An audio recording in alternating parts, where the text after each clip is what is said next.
being here today. We have a very busy agenda, an exciting agenda as well. And first, I'd like to call this meeting to order. It is 9:01. Today is Thursday, August 16th, and I have my honored board members here. I'd like to thank Taylor Newton for being here this morning. I don't see Ken Clark coming in. Sean Green is currently on vacation. Chris Kosteka, thank you. Stephen Allen, thank you for being here. And Maggie Jurin, thank you. Hope you had a great vacation. Okay. Summertime, Highway 1 open again. Are there any board member announcements? Seeing none, like to move on? I do have one. I just wanted to let everyone know that I had the opportunity a couple of weeks ago to do a chamber walk around down on the Embarcadero with some, and they're going to be doing this on a quarterly basis, I think, or maybe monthly. And just hats off to the tourism efforts here, because as we went around to all of the different businesses and asked them how business was, everyone was saying it was off the charts. And I think that's a big kudos to the promotional, to the tourism work that's being done in the city. And thank you, Jennifer, and your team and everyone else. But everyone was thrilled and said, even midweek, it's been great. So I think it's definitely headed in the right direction. Fantastic. Any other board announcements? Any staff announcements? Not at this time. I'd like to open up the floor to public comment. Now, this is for members of the audience wishing to address the TBID board. This is on matters that are not on the agenda this morning. So anyone desiring to speak, please stand up. Come on up.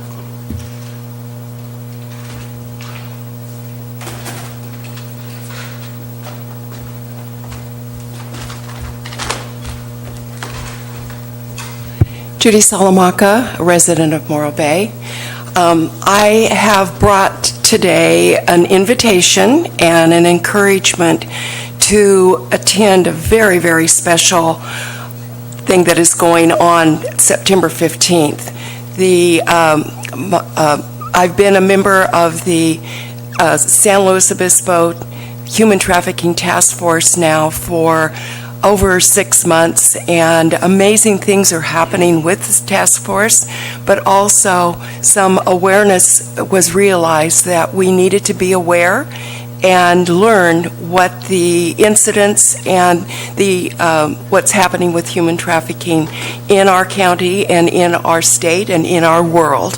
And we have developed in Morro Bay a summit. It's going to be the first ever summit in our region, and we have an iconic speaker from Riverside coming, Opal Singleton, who has written a book and is working on her second book, and she's the liaison to the Riverside County Sheriff's Department and has been in the research of this for some time. And so I brought posters, and all the information is right here. Our DA, our sheriff, Jody Cox, our police department and fire department, the city has totally backed this and supported it. And we really would love to have the hoteliers involved in some way. Thank you. I'll leave this with Jim. Judy, thank you. This is a very, very difficult subject, and to bring it to bring it to our businesses and bring it to the community is really it's a tough thing to breach and to do. So I just think it's a really important thing that when we see something, we say something. In that, really, it's going to be a pretty powerful event. We hope to fill the house on that day. So thank you. Any other public comment? We're going to move on to consent. Oh, thank you. Morning, board members. My name is Sean Farmer. I own Beachfront Kites and Surreys. I'm also the founder of the Morro Bay Kite Festival. I'm here today to tell you that through some things, we did not file for a grant this year. I couldn't get together with the Friends of the Harbor Department. I work a full-time job. I was up in Alaska. We never really got together and made an agreement. So I just would like to say I'd like to see the Kite Festival continue. I'd like to see the Friends of the Harbor Department maybe take it over. My only concern giving up the Kite Festival is for 12 years, Central Coast Funds for Children has donated $1,000 worth of kites every year. They've done this for 12 years. This will be our 13th year. And I was looking out for them. My only concern is I'd like to see them get a tent, which I've supplied them every year, and we just never got together. It's nobody's fault. I think more my fault than any. I was so busy working, and I did go on vacation. But so I'm just here today to tell you that I want to see the Kite Festival continue. I truly believe that this is Morro Bay's best family event that we have. It's just an amazing thing. If you haven't been out there, you need to go. It's just a great day for families to get together. There's no charge, there's no alcohol. It's just a great day of family fun. So that being said, I'd like to try and get together with the Friends of the Harbor Department and see if we can iron out some way to supply these ladies a tent. I told them that was their concern, that they would not come back if they didn't have a tent. And I don't know if any of you have been out there, but the easy ups generally blow away on a windy year.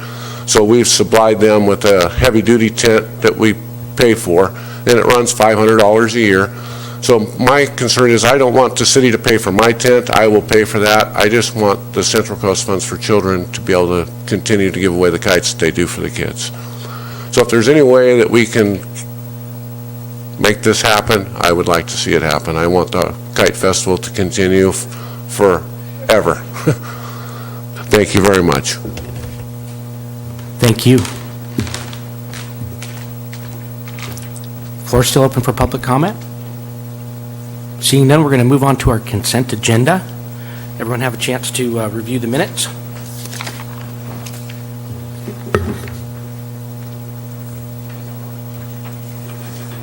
Like a motion? Any edits on the board minutes? I'll make a motion that they be approved as written. I'll second. Okay, we've got Maggie Juren, Stephen Allen, all in favor? Aye. Any opposed, any abstentions? Moving on, thank you. Jennifer, we have the TOT report, year over year. We're going to go over that, or we're going to receive and file, do that as a consent agenda item as well? We can review it really quickly if anybody has any questions on it. Of course, Highway 1 has opened now. I think we're all seeing an uptick from that, thank goodness. Year over year for June, the ADR was down a couple points. RevPAR was also down a couple points. Occupancy was balanced, but we would like to see the RevPAR change. So hoping with the opening, we'll see a difference this next month. Perfect. Like to make any public comment? Thank you, Joan.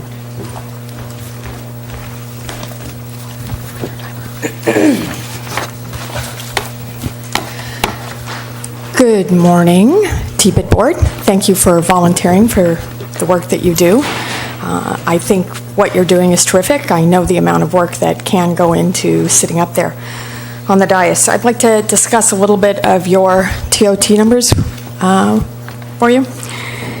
We invested about $1,100,000 in marketing between the two marketing assessment districts.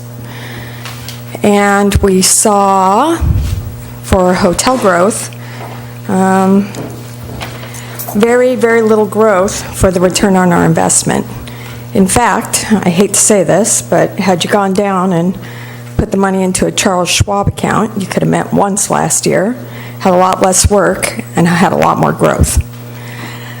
It's a little bit alarming to see that we did not even keep up in growth what we grew in water and sewer increases. It's a little bit alarming to see that we did not keep up in growth with inflation and wages and insurance costs. I would ask you to take a really, really hard look at the numbers year over year, and now is the time to compare what your marketing plan is and ask yourselves, what were our successes? And more importantly, how will we learn from our failures so that we don't repeat those next year and have another $100,000 year?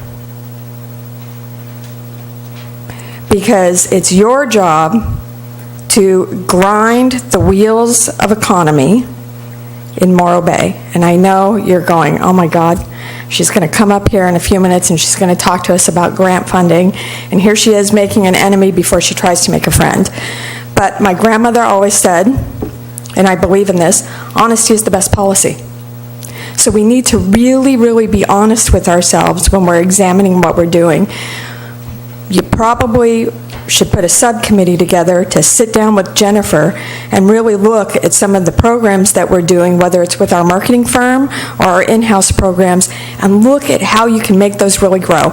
And let's not blame it on Highway 1, because Highway 1 being open again, everyone looked at me when I said that. Highway 1 is about 10% of our business, and we should be growing beyond that based on inflation, water and sewer rates, and everything else. And 10% here and there, I mean, we kept about 5% of that business anyhow. Those Europeans found us, not all of them, not all those motorcycle tours found us, but some of them found us. I would encourage you to go back and take a hard look for this next year, what you're doing, so you can be successful. Thank you very much. Any other public comment? Seeing none, we're going to move on. So I'd like to see a motion to accept and file the TOT report. No, not necessary? Then we're going to keep on moving. We're moving on to business items and grant applications, which is why most of you are here today. Jennifer? Sure. So we have a lot to go through. So in your book there, in order by date of the event, if you're wondering why the order's not in alphabetical, we did them through the year. And let's kind of go through it. I'll just roughly give you some outlines, and most of it's in your staff report, but just to give you a little background. So we did have a subcommittee that reviewed all the applicants. If you'd like a list of their names, I can give that to you. Yeah, I would. Sure. So we had Nick Mendoza, Ruth Ann Angus, Steve Allen from TBIB Board, Geode Garamore, Jack Smith, and myself reviewed all the applications. This was the most we've ever had. So usually, I think last year we had 18, we had almost 10 more this year, which was really great. And we really went through methodically through the background that they gave us and tried to make a good review of what they were asking and what we could do with the new parameters of the money going down this year, and looking at the possibility of not having grant funding at all next year is a very big concern. And so we really made that a priority when we were looking at the total expenses that everybody was requesting. One of the things that we had done was we broke up the overall grants into two categories. One is community events that would drive people coming into town, and the other one would be items that would influence tourism on a long-term basis. And we broke those up with $80,000 into the event grant category, and then $20,000 into the permanent installations, as I would call it, or film application permit requests. The reason why that was done is there's a discussion among City Council asking for us to talk with hoteliers and really ask the hoteliers, is there a way you'd like to see that money used instead of grants for the community events? And so we've been reaching out to hotels to find out, would they like to see something in the community done that would better tourism as a whole, whether it's, cleaning the sidewalks on the Embarcadero. I mean, it could be anything. So we just put out a broad, question to all the hoteliers to see what they would think about that. So the total general fund transfer into our budget this year, if you remember, was $157,000. Out of that, $100,000 is dedicated to my line item for grants. One of the things that, as we go through this, I'll mention there's a few things that are incorrect, and I'm very honest about what they are, but one of the things that was my mistake when I put this together was I didn't realize on the budget I should have split that line item and been very specific that $20,000 I wanted to go for permanent installations or film permit grants. And so unfortunately that portion of the fund I will have to take back to City Council to get their approval to split that on my budget. So we will still go through and make a recommendation on those, but then I'll take it to City Council to get their approval to move that $20,000 over. Okay? Jennifer, real quick question. So today if we look at it, I didn't total it all up, are we working with an $80,000 budget now on these grants? 100,000 total because we have the two different categories. Oh, okay. Yeah. Okay. So we're going to go through them all, Maggie, Okay, great. and make recommendations. Okay? So I'm going to go through these one by one, and Charlie, please open each one up to public comment, and if, it looks like we probably have somebody here from each group, let them come up and we can talk about the different events as we go. As a reminder, last year during our review, the board had approved 2-year contracts for an event planner for 2 events we had, the Lighted Boat Parade and Winterfest. And so when I put together the staff report, you'll see there's 2 different line items for event planner fees. And I've went ahead and moved those into a different GL code to free up a little more grant money. So we have roughly $10,050 that we can move into other grants as we go. So as people come up, if you feel that there's somebody that we should, look at giving a little more funding to, we have the ability to do that, and we'll just make changes as we go. Good? I'm sure the audience is happy to hear that too. I didn't hear any roars, but I'm sure they're happy about it. Jennifer, Yeah. before we get started, can you clarify, and I know you already spoke about it a little bit, these funds are coming from the city, not from the hotels? Correct. This is general funds, so they do not necessarily have to influence rooms. Right. So some of the events are more community-driven and just things that, as a good community leader, we should help support, and some of them clearly influence room stays. Thank you. Yeah, of course. Thank you. So the first one we have up is Project Surf Camp. So this is a first time asked for them. This is it's a really nice group. They do this over the summer. It's split up through several weeks. They bring in kids of special needs to learn how to swim.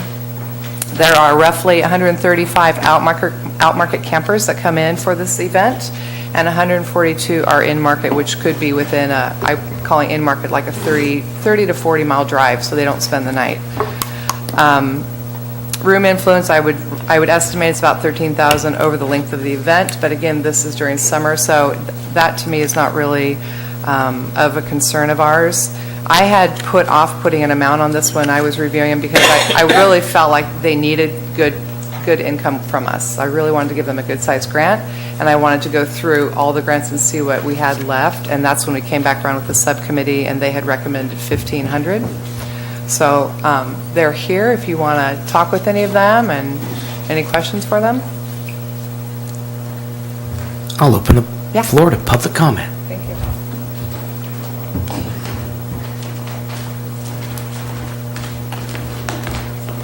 Good morning. My name's Katie Finley, and my daughter's Penelope, Annabelle, and Liliana, and we represent Project Surf Camp. Project Surf Camp actually works with kids with all forms of special needs, everything from very high-functioning autism to kids that are fully wheelchair-bound. We also include siblings. We found including the siblings is really important. And what we do is camps are individual camps. They come and we teach them to surf, and we also teach stand-up paddle. Some kids work better with stand-up paddle.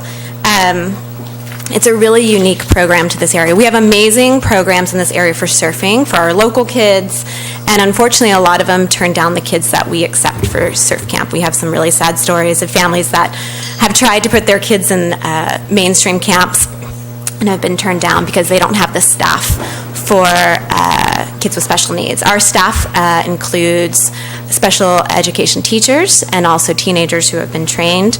Kids like this who have been working with the program for almost 10 years, 8 years, in all different forms. Our motto is changing lives, and it not only changes lives of the kids that come, and you see them every year come, and they get better and better, and there's these smiles on the face. We had a child 2 years ago come that was our first blind child, and he was amazing. Every wave, he'd make sure we all saw him and said, "Look at me, I'm the best surfer out there," and he was just so neat to have. But it also changed the lives of volunteers. We have volunteers come from all over the country. We have Arizona, Texas, a few states, and then also our local areas. And from the Valley, Pepsi's a big supporter of ours, and they come out from the Valley with 30, 40 volunteers at a time, stay local. But the way it impacts volunteers is, personally for me with 3 children, when my kids go to karate or they go to gymnastics and there's a child with special needs, they know how to interact with them. And they treat them normal. They just treat them how they do at camp, and they go up next to them, and they know how to treat them with a little grace and mercy that they deserve. But yeah, I don't know what else I need to say. So if there's any questions you guys have. Yes, is this a day camp? So they're just day camps. They run we have morning and afternoon camps, and they usually run for about 5 hours. We're in the water for about 2 hours each time. So, and like I said, we do beach camps, and then a couple years ago, when we had a few shark sightings, we started to do stand-up paddle camps. And is this all summer long? It's for 5 weeks. 5 weeks. So they usually run from Wednesday to Saturday, and we'll have special groups come in. The Air Force Base comes in with kids, and different groups will also come in. Big group comes from Fresno. A couple groups come from there, and they come to the town. So. And what is your budget, annual budget on this? I think it's about $45,000 to $50,000. So we only have campers pay $70, and generally it costs about $150 per camper. But we have just some pay $70, and then they're allowed to have siblings for $60. So we cover the rest with different ways that we try to make the money. Fantastic, thank you. Question? Well, I think we'll probably echo this as we go along, but I'm sure we're going to hear about a lot of wonderful events, and I think this is truly a great event. I know how making a contribution, and then if a group budgets the next year, I just want to underline that there's a chance we might lose the funding next year. So if we give something, know that it might not happen again the next year. So I want to be crystal clear on that. Correct. Right. Thank you. Public comment? Seeing none, move on to the next. Need a motion. Oh, I'd like to, we're going to individually motion Yeah. each one. So I'd like to entertain a motion. I put a motion that we approve the 1,500 committee recommendation for Project Surf Camp. A second? Second, Ken Clark, all in favor? Aye. Any abstentions? None? Moving on. Morro Bay High School volleyball. Talk to us, Jen. Sure.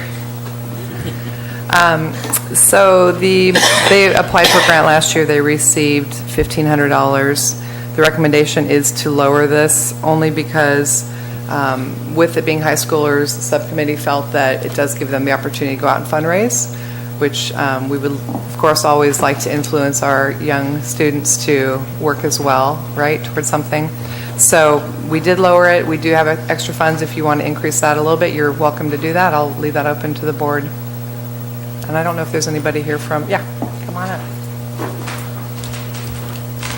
Hey, good morning. John Andre, Athletic Director at Morro Bay High School, and thank you for last year's grant as well.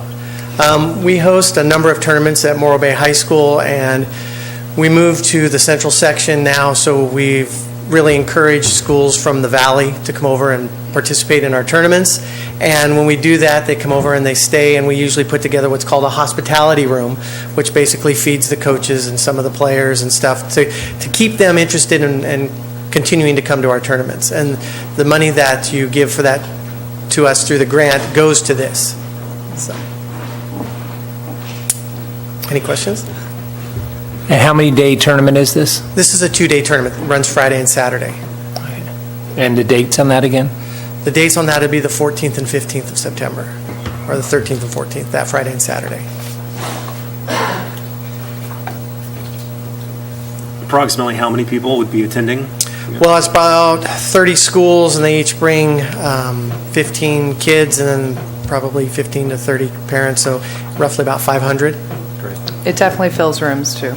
We definitely see rooms from it.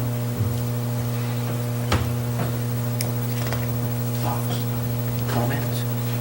And just one more question. I'm looking here, not coming up with it, what your total budget is for the event. For that tournament, it's about $12,000. Okay, thank you. Any discussion from the board? I know this is a great event, and all the sports events managed and run through the high school have really bring in a lot of outside attention, and then it also brings them back.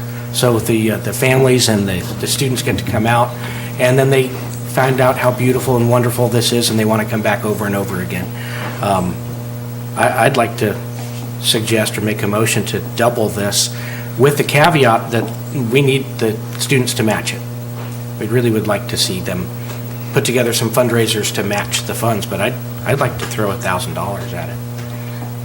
What do you all think? I would agree. Somebody want to make a motion on that?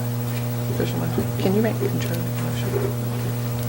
I'd like to make a motion to raise that by 500, with the caveat that the students also match. Oh, they will match it, yes.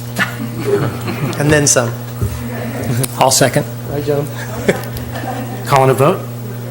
Stephen? Second by Chris. Calling a vote, all in favor? Aye. Yep. Got a question or A question. Mhm. I was on the subcommittee, and I know the numbers are pretty tight just because we had so many different applications this year. If we start increasing these, are we going to run into issues when we get towards the end? I mean, Or- I don't Yeah, know. of course. Possibly, yeah. Right. Okay. I was just going to say that I was looking at the math too, and I'm going to have to vote no, not because I disagree, but because we don't have the money. But there's other things that I was looking at that I could delete money from, but I just wanted to point out that the math doesn't add up if we just increase stuff. But my vote's going to be no because of that. Well, to clarify, I'm not speaking to your event. I think it's a great event. Oh, no, I'm no. more in support. I want everyone to be clear. If we're giving more, we're going to have to take it somewhere else, too.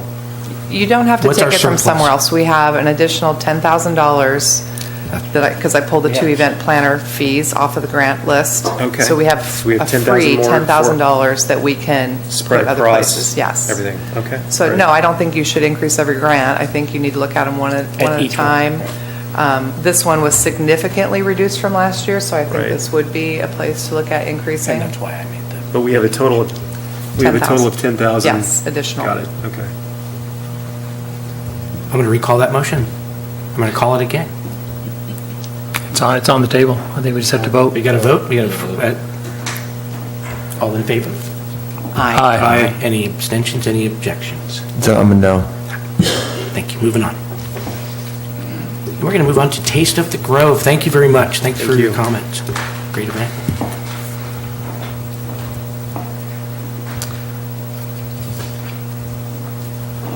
Jennifer? I'm trying to keep track as I go. Going for One it. second. Taste of the Grove. Pretty tasty stuff.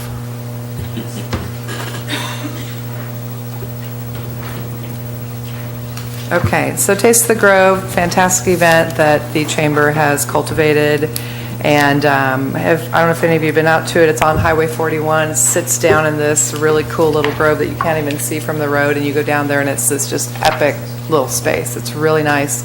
It's a high caliber event. It's really was created to cultivate a 2-night stay for Avocado Margarita is the reason why this was put into place, so keep that in mind when we're looking at this. Last year, we funded it through a sponsorship for $5,000, and the recommendation this year is for $2,000. We did have a really great thing, and it should not influence your decision on their funds, but I did want you to realize that we were given 2 free ads in Destination Magazine, which is a really, really top-notch premier magazine up in the Bay Area. It's like a Rob Report, and so they have a full page ad in there this month, as well as Morro Bay does. So that should really help, again, increase that quality person that would come to an event and pay $75 for. And I think Erica is here from the Chamber if you guys have any questions for her. Good morning, and I did bring a printout of that ad that our graphic designer made. We're really proud of it. I think it's that image, and Jen kind of coached us on that, trying to recruit that higher-end clientele from the Bay Area to come down for this event. But yeah, we love this event. You know, this is the higher end, the higher caliber, elevated taste. And at Morro Bay participates Buttercup and Stacks from our local restaurants, but then we have, we're constantly bringing in new restaurants, Vegetable Butcher this year, Mint and Craft, Slow Provisions. It's a moment, our avocado growers are there, and we do kind of farmer education, and they're roaming around, ask me how our avocados grow just in our own backyard. So it's a different kind of an event. Chef demo is very different from the Saturday party. And just a couple more thoughts for you on this. My recommendation would be to not increase this, just so you're aware, because it does have a limited amount of people that can physically come to the event. If you're going to increase anything, I would look at her second event, the Avocado Margarita, and leave this one where it is. That's my recommendation. I don't know. Yeah, that's okay. So, just so you know where my head is on this. Do you have any questions I have for a this question. event? Sorry, yeah, I feel like I'm just waking up with coffee. Is there a different venue where this could be held, where more people could attend? It's definitely something that our committee discusses. We always envisioned having this stay in the same location for about 3 years. This is our third year. We enjoy the relationship with Ron and Pat Kennedy, and that ranch is gorgeous, and it's very close to town. So it's easy for us to shuttle guests from downtown Morro Bay out. It's only about 2 or 3 miles.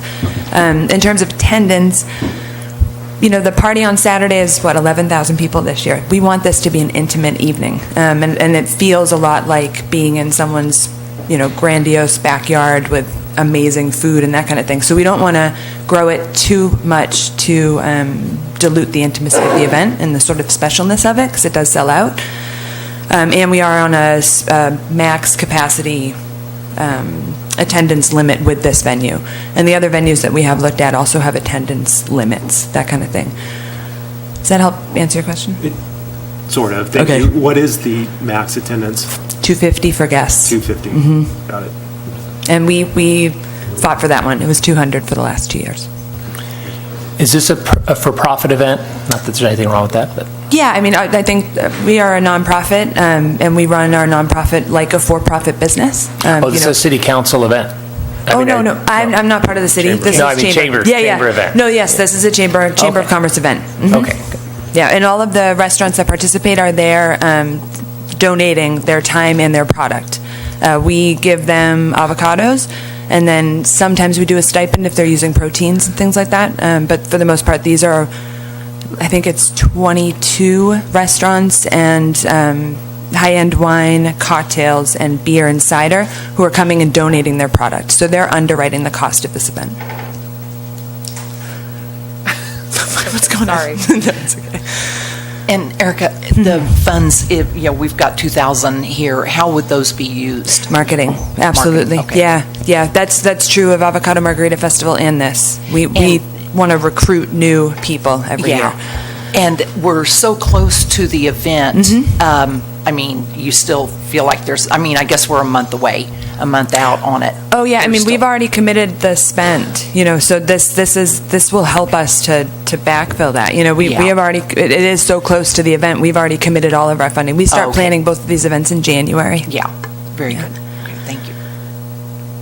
One last thing, might consider at this venue making 2 separate nights, because Saturday night being that people could be here all day in Morro Bay during the day and then go to the evening event there also. Yeah, on Saturday night. Saturday, so everybody who attends the Friday night event also gets a complimentary entrance to the Saturday festival. So the next day is the Avocado Margarita Street Festival. And then, my event coordinator might have like a literal heart attack to think about that. She works about 48 hours straight, sleeps in her trailer, that kind of thing. So I don't know about it doing another event.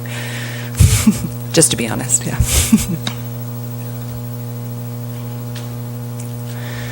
Any other questions, comments? Okay, thank you.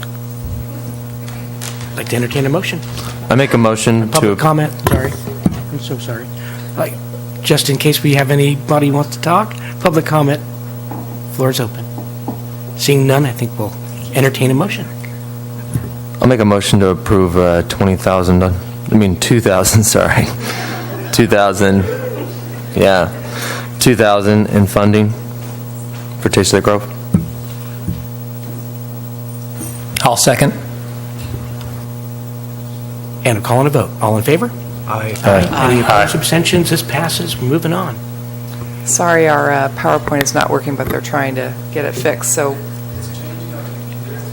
And this will be an easy transition going right into our Yeah. Avocado Margarita Festival. Okay, so Avocado Margarita Festival, so there was a mistake on my notes, which I'll just kind of walk you through right now. The 2017 sponsorship included 500 tickets. That was one per room. We had a total of 450 tickets redeemed. Above that 500, the tourism office actually bought additional tickets to make up the balance of those, so we could give one for every room. Eric and I had met, so the original fund, so last year was $5,970. My recommendation for this year was $6,000. The committee recommendation was $5,000. After this, Eric and I spoke a lot about this because they're really working to change this event. They've changed the fencing, they've enlarged the footprint. Their fencing alone, I don't know what it is, it's like over $12,000 or something crazy. I mean, it's really a lot. But their big concern is just getting, probably split this into two different amounts, because I think the tickets are still really important. The only thing that they really do for us is it gives us an ability to track, which we always want to do with our money, is to show what's tracking through, right? So Eric and I talked about reducing down that ticket price for those hotel rooms. It would be 917 tickets for $3 each. And then on top of that, give them a ad buy, spend a $5,000 direct for them to spy to market the Avocado Margarita Festival. So that's a little different than what we had talked about with the subcommittee, but I'm open to talk about it, get your opinions on it, and I'm sure Erica will come up as well and speak about it a little more. Any thoughts? I'm sorry, Jennifer, can you run that down again? So still give them the 5,000 for the ads and then 900, and how many tickets? So this year we would ask for 917 tickets, that's one ticket for each room. Okay. At $3 each. We lowered the price because the redemption last year was not 100%, it was a little over 50. So she's reducing down the price to $3. So the total buy of those tickets would be $27.51. Okay. It's really important for us. It really doesn't do anything for them as far as influencing the gate, because, I mean, we know they sell out the town no matter what. We're just trying to track our numbers through and make sure that we're actually tracking physical dollars that we spend. Yeah. Sorry, one more time. So the 2751 plus 5,000 for an ad buy. Plus 5,000. Is what she's requesting.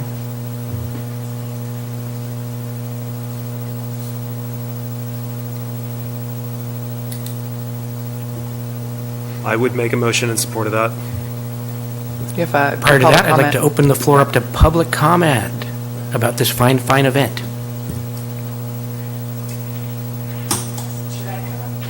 Sure.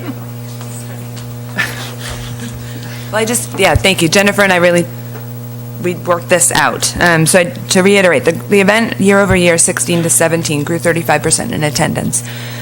We want to retain those customers, so we we survey them. We've had over 1,000 responses to surveys in the last couple of years, trying to figure out what do you want to make you want to come back, and what's our net promoter score, things like that. So, more space, more avocado foods. The Taste of the Grove high-end night has brought some of that higher-end flavor into the festival, so we have an actual grove within the festival footprint this year for the first time. But we know that there are more customers out there, and we want them to come. And when they come, we want them to have a positive experience, not just at our event, but also in Morro Bay, so that they come back to Morro Bay.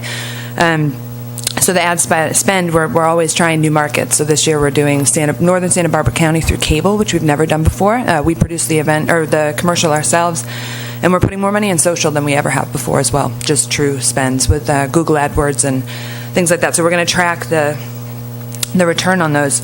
There is a community benefit component to this event. I know that this is very important to us, but we have a volunteer beneficiary program where volunteers will work the day, and then their group will receive a portion of the proceeds from the event. The original intent for this event was always to highlight the natural resource in our own backyard. The growers like Shanley Farms, Bill Coy, old school growers who are right here, who really wanted, when we started this, the Morro Bay brand of avocados wasn't known. Now it's in New York City at Whole Foods, so we've really helped to do that. But I will say that the future is uncertain. I heard that from Stephen. Will we be getting any kind of funding in the future? Will our location be available in the future? That footprint that's right on the waterfront, there's a city council approved concept plan to renovate that. That parking lot might be gone. So we are always looking. I say we don't run this event on our heels. We're always on our toes. Where are we going with this? So in the fall, we will be having a retreat with our committee members, some of whom have been on the committee since day one, to really figure out what is the mission of this event. Has it evolved? Has it changed? Because when I took it over, it had a sort of unsavory reputation for the margarita element, and we've been really trying to change that to the avocado element. So we're always just kind of trying to reinvent and make sure that we can recruit sponsors and that we have a mission that they feel attached to. Thank you. Question for you. Well, a challenge so much, and I don't like doing challenges when I don't have the answer. But there's several events that go on in the year that we're going to sell out, the hotels. I mean, we probably already are for this event.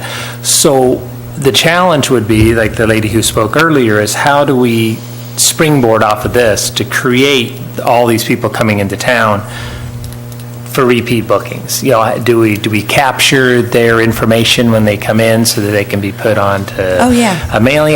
Those type of things, because these are the ones that we're maxed out hotel-wise. So the benefit for the hotels in this event's already, you've exceeded that. So the springboarding, so this money's being spent, so it's booking rooms in November and February. Sure. Yeah, well, That so would be great. we have the Book Your Stay at Morro Bay. Our website right now is just, right now, a month before, 1,000 visits a day, and Book Your Stay in Morro Bay is always prominently displayed. Another thing we're doing with much more effort this year is to push the festival goers into our brick and mortar stores on the Embarcadero. It's really important to me, so that it's not just the event that they're having on one day, but it's the experience that they're having with the people who are there the 364 other days of the year, because we're in a partnership to bring people back to our community through our customer service, through what we're offering, through the experiences to be had here. And we do, if we do a lot of pre-sale on Eventbrite, so we do have all of those emails captured, and we did do an email campaign for the first time. We've done it in the past, but with a more strategic implementation of an email campaign this year for the first time. I just wanted to say that I feel like this is one of the most well-organized events we have in our city, and I can't support you enough in what you guys have done over the years, and you as the director and then Kyle as the coordinator. I'm endlessly impressed by her. I wish we could have her for more events. She's doing them all over the county. She's so booked, but she's so on it. She's always, responding right away. She's amazing. Okay, thank you.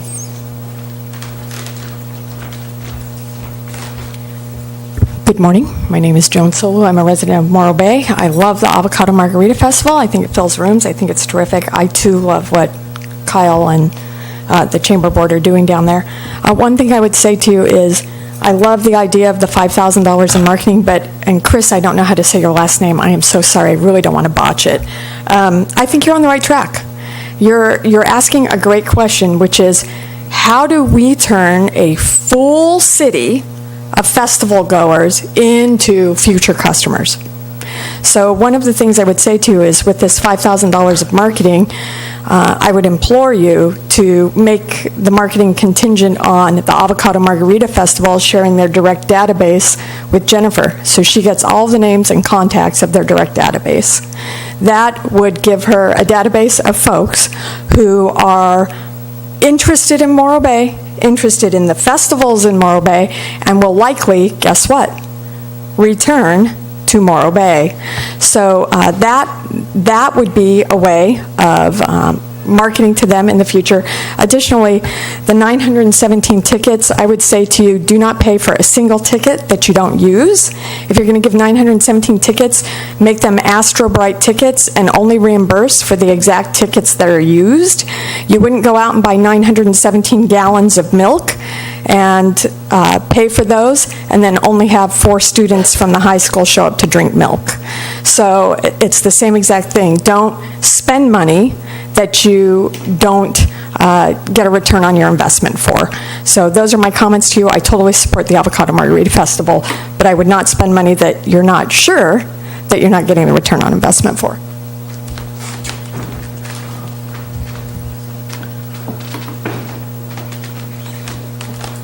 Hi guys, my name is Kristen Horowitz. I'm with the Morro Bay Tribe, but I actually wanted to speak to your guys' concern about that.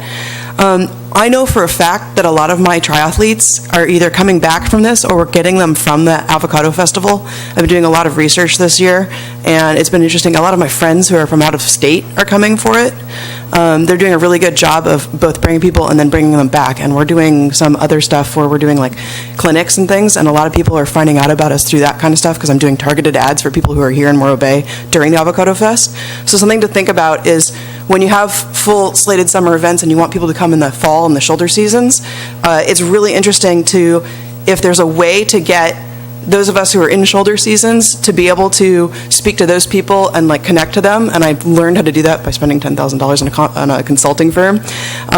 You can continue to have this like flow the entire year. So don't think of it as like this just happened this year, because this is affecting us in a really positive way. The one thing I also want to say to the email thing, as an event person, when we do that, people are really angry if we share email address in the database, so it's a better way to coordinate with Jennifer and say, hey, this is going to become compatible, can you guys send an email out, because it's more trusted. So that's also something to think about. So that's my thoughts. My understanding, the tickets, you've lowered those to $3. There's still going to be a $5 ticket if I'm not, and so we're just discounting it, and you're doing this for accounting purposes, probably just to keep paper trail simpler. Try to get closer to what Joan had mentioned of not paying for tickets we're not using. So if we pay full price for the ones that we use, the total would be about $2,300. I would estimate somewhere around there or higher. I mean, they did grow the festival 2,000 people last year, so I would expect we'd see more this year as well. I don't know that Erica can make an agreement to share her database without going to her board. That would be a question for her, but I mean, that seems like it would be it's a pretty major decision. I think her board would have to approve that. So I don't think we can say to do that with this, like am I right? Yeah, but we can request it. I think that's a very good thing to request, but yeah. So I agree with the email thing. I can't. But on the ticket thing, can we not pay for tickets that we don't use?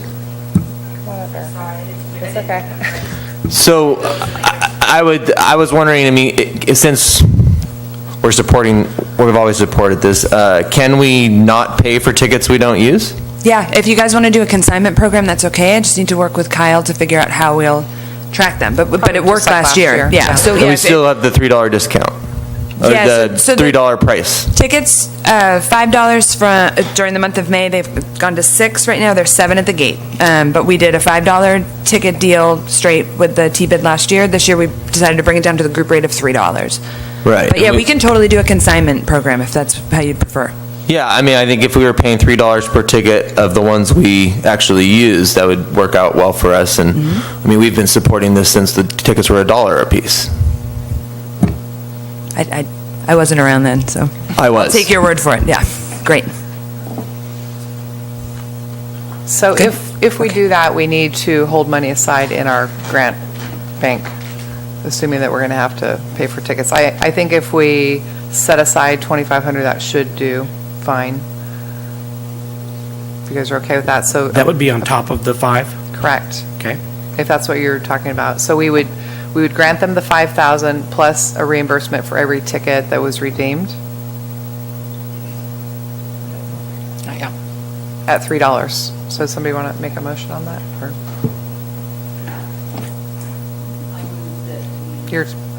I move that we give them the $5,000 grant for the advertising and marketing, as well as then a consignment purchase of tickets at $3 that will be distributed to the hotels and tracked and charged after the fact.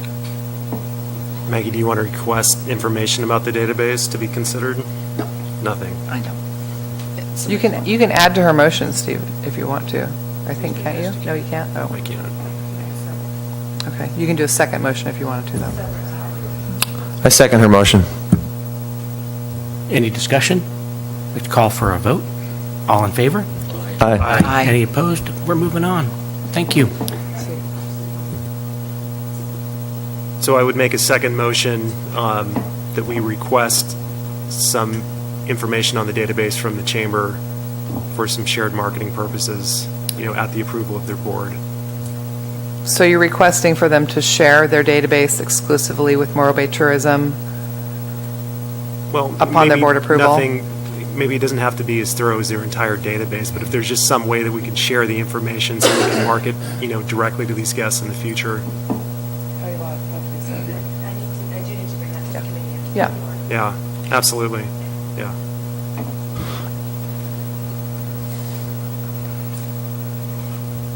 We have a motion. Do we have a second? Second by Ken Clark. Calling a vote.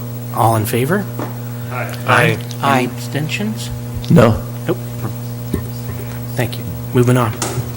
Okay, the next fantastic event is the Central Coast Writers Conference. Jennifer. Okay, so Central Coast Writers Conference, fantastic event, midweek in September. Love it. This was a event that was originally held out at Cuesta, but for some reason it was housed in Pismo Beach, and we wooed them back to Morro Bay. This is our 2 years now. This is going to be our third year having them here, and it's a great event. It's people that are coming in to learn how to write, and Terry Bass is here. She'll speak with you about it. She brings in amazing writers, and they get a really high-level group that's coming here to learn how to write novels or write screenplays. And last year they were funded $5,000. Myself and the subcommittee is recommending the same again this year. And Terry, do you want to come on up and speak? Board, do you have any questions for her? No? No? Hello, I'm Terry Bass. I am the event coordinator for the Central Coast Writers Conference. We have extended it to a 3-day event this year, and so we will have a full day on Thursday, which brings most of my staff in on Tuesday and Wednesday night, which is really nice for a midweek stay, and then they stay all the way through Sunday. We're at Cuesta on Thursday, Friday, and Saturday.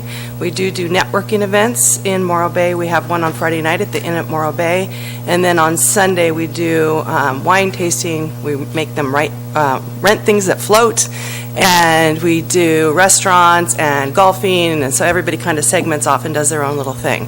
So on top of being at Cuesta for 3 days, we actually spend a lot of time here. We have shuttles that run back and forth every hour from Morro Bay to Cuesta, so my staff and the writers there can come and go as they please. And so Terry, based on what you're saying, just to confirm, so almost all the attendees are staying in Morro Bay for the event? Yes. All of my staff is being housed in Morro Bay, and then we have a widget on the website, so we encourage everybody to stay in Morro Bay. And so when someone calls and they're like, well, I want a lower end one, then I recommend which hotels in the different range for them to go to. We also bring a lot of travel writers in because what we do is we kind of immerse them in it, and then they write back. So we have some come from LA, some come from the Bay Area, and so they come in and immerse themselves in both Morro Bay and the conference, and then go back and report on it. So How many people in this event?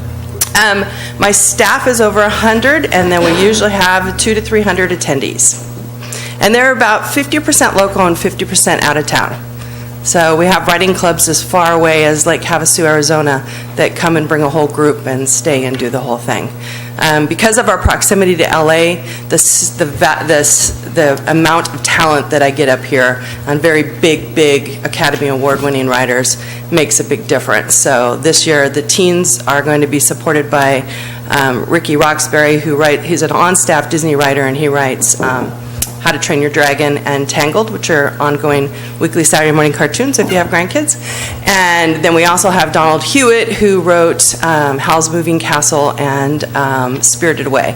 And he won Academy Awards for both those movies. So he'll be here working with them. And then we also have in our master classes, which is a 6-hour immersive thing on Thursday. So the students are with the teachers for 6 hours.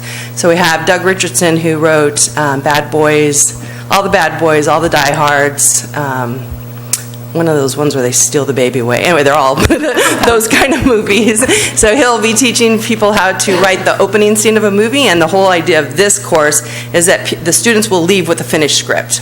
So they will have the first scene of a script done and then outlined, and then Doug has promised, as with all my other teachers, to continue being mentors to this group for the rest of the year or until they get their project done.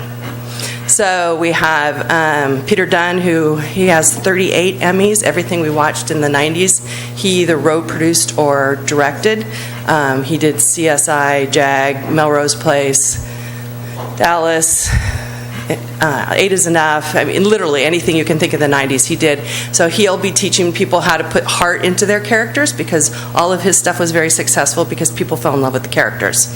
Then we also have a man that's going to be teaching people how to take their book and put it on Amazon, because that's how most people are publishing now. So by the time they're done with this 6-hour class, they'll be able to upload their book to Amazon. And then, who am I missing? Oh, Jonathan Mayberry. So Jonathan Mayberry is our rock star. He just sold a full book series. It's like 20 books to Netflix. It's called V-Wars, and they expect it to be Netflix's biggest show. They expect Emmys and everything else. I got all the beautiful people playing vampires and eating each other, so everybody will go crazy for it. So Jonathan is teaching one of the master classes plus one thing.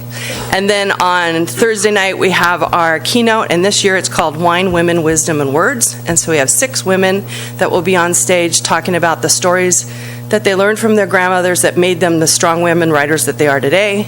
They're going to share a current story of what it's like to be a woman, just a woman in general, especially in writing and in business, and then also stories that they want to leave for their granddaughters. So it should be a pretty nice, empowering night for us there. Any questions? Kind of for both of you, but Jennifer, do you get involved at all in helping people pick dates as to when they should do this? Because this says late September, and I know we start getting Cal Poly students returning back, and I know it's already set for this year, but in the future years, do you have input in those? Not in this one, because it's through Cuesta College. It's pretty well set, and a lot of these people come yearly because they know when it'll be. But one of the things I want to mention so Terry's been talking about these master classes. This is new this year. It's a Thursday edition, so she's putting on the front end, trying to push our midweeks. So that's totally new. We didn't do that last year. So she's helping us get more midweek coming in Thursday, and then she has a Thursday night event. So we'll see increase that way. I know it's hard at the end of September. But the other thing I was going to mention for her, for Avocado Margarita Harbor Festival, a lot of these events, they've all been already marketing us and our website and links to our website, still not knowing if they even have a grant, because they're so close to their event, they can't wait. I mean, it would not benefit us. So, I mean, I thank all of them for doing that. It's really amazing. I mean, I would imagine that would partly be because, like this, for example, this event, we've always been supportive. It's one of our most no-brainer events to support. Historically, I don't see why that would change, and it only keeps on getting better. Thank you. So it makes sense that they would market it, because there's no doubt that we would support it, is how I would think. Yeah. And I have found that already for next year's staff, I already have 50 people that have asked to come and teach. So the event has gotten so well known, and it's because of Morro Bay. They just love staying here. I think we had 2 of our staff that came back and had another conference after being at the Inn at Morro Bay last year. So they tell all their friends, and I've got this laundry list of all these huge stars that will do anything to come and stay there. And I mean, we don't pay them anything. We pay them $150 honorarium per class. So they're coming because they love this spot and they love the event. Yeah, and I see that, if these are Hollywood writers, that they're, this transfers over into potential film deals here. Yes. And there's just no better person to impress than a writer who's out there telling the world about. Jonathan Mayberry will only wear those Aloha shirts. And so when he comes here, he buys all the big ones that they have. And then one's around talking about it, so. And also, if you notice in her budget last year for marketing, she had $8,000, and this year she's spending $9,100, and that is to go specifically after the LA Writers Union. That additional funds. Thanks, Terry. Welcome. Any public comment? Any discussion from the board? I make a motion that we approve the $5,000 for the Central Coast Writers Conference. Second. Did you get that? Calling for a vote? All in favor? Aye. Aye. We're passing. Moving on. Thank you, Terry. So this next grant is for the Morro Bay Maritime Museum. So Charlie, you'll have to step down since you're on the board, and Steve, Allen, you'll have to take over as chairman for this specific item because Charlie has to step down. Thanks for the heads Does up. he have to leave the building, or does he consider? So Mr. Yates will leave the building while we discuss this, and we'll not going to talk anything bad about him, just has to leave for legal reasons. So this is a new request for the Maritime Museum. As you probably know, they've been building very successfully down on the Triangle lot by where the boats are, and it's looking really good. And they are looking at doing their grand opening very soon. One of the things that we've been trying to work with Judy Salmaca, who's here, and also Charlie, is to coordinate this with when Harbor Festival is and when the tall ships will be here, so we can have a really good synergy going on with the whole idea of, waterfront items. So one of the requests was to do tickets, and the original grant they wrote was for tickets, but it was not at a reduced price. And I'm asking the board to lower that price to $425 per ticket. We have not talked with them about this yet, and so this, I don't know if Judy will have to take that back to her board for approval, or if she can make a decision on that today. My recommendation was for $4,325, and the subcommittee recommended $3,825. The original request was for $600. I want one ticket for every hotel room, I guess is my bottom line point. So we need to make sure that we have at least one ticket for every room. I have a question for you. Yeah. So with the tickets, is it similar to the Avocado Margarita Festival where it would be appropriate to only pay for tickets that we use? It's going to be a little more complicated, to be honest, because their grand opening is going to go over several months. I don't know. I mean, we could do that. If we do that, we just need to have open tickets to have in the hotels, and that would be really difficult to track. Well, I don't want to take up too much of your time, especially with you not having full staff. So Yeah. what would be your recommendation on the ticket thing to go forward with what you have written down here? Correct. If they're okay with lower price. If they're not, we'll have to change the amount that we grant them. Am I correct in assuming that we can make a donation, you can offer a grant, and this is just a plus? We're doing a grant, but we're also getting tickets as part of this grant, so it's just kind of a bonus, unless I'm missing something here. Is that a correct way to look at it? I don't know that it's really a bonus, because you have to figure every hotel room probably has more than one person in it. They're going to usually have either a family or bring a spouse or somebody who usually come with them, most likely, and so they will still have to buy additional ticket. It's just a tracking mechanism for us. It just really helps us to show that these events are doing well with our money. I guess the point I was making is we could offer a grant like this with no tickets. Some of these other events that are happening, we're getting tickets Absolutely. that we can share with our hotel guests. We could do that. It'd be less work for my staff. Then I thought that's how you were doing it. No, I would like to have the tickets. I mean, it is a lot of work for us, but I think we need to have the tickets. Oh, you're going to be using the tickets, not giving them to the hotels? We're giving them to hotels. That's what I do with them. We give them to each hotel. Okay. Question on Chris's question. So just to clarify this, so we're potentially giving them the grant money, and included in that money, like we're going to deduct $425 per ticket from that money instead of paying the tickets and the money? Correct. Correct being that... Correct. They're gonna give us tickets as part of that fund. Huh. Why? Well, why don't we just give them money? If you want to do that, you're totally welcome to do that. I mean, I'm going to put myself out there on this. We've talked forever in the city about developing our waterfront to be more in line with other big cities. I mean, the Maritime Museum right away linked up with San Diego, and we're talking about redeveloping the aquarium. This is a permanent structure. There's so many reasons to jump on board regardless of what we have on paper. I don't see why we would try to nickel and dime them. I would, from my point of view, I would give them what they're asking for in funding, and I would pay them for a discounted price on tickets. That's how I would run with this. My only downside on the tickets is managing the accounting of that.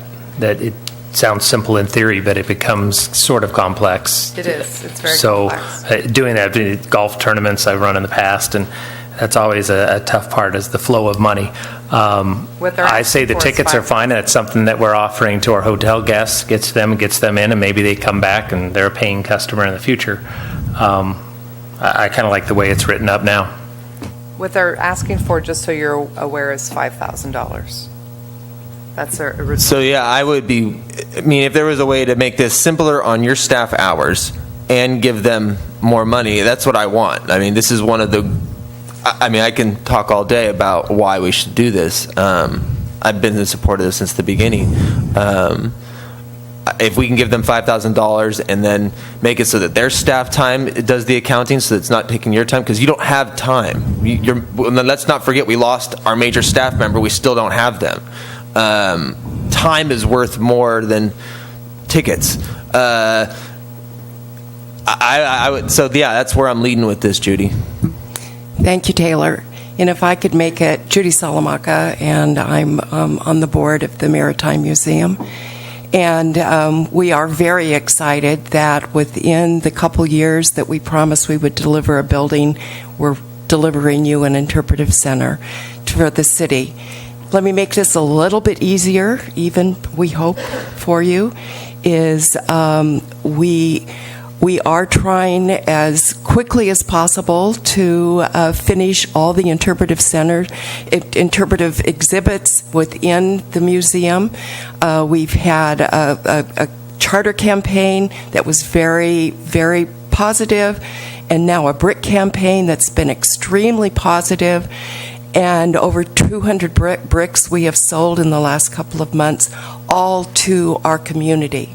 So what my suggestion is, and this is with the approval of our board that we have talked about, although we have a final vote on Monday evening based on today's discussion, is that we would offer during this time frame from September 29th through the end of December this year, we would not charge a fee.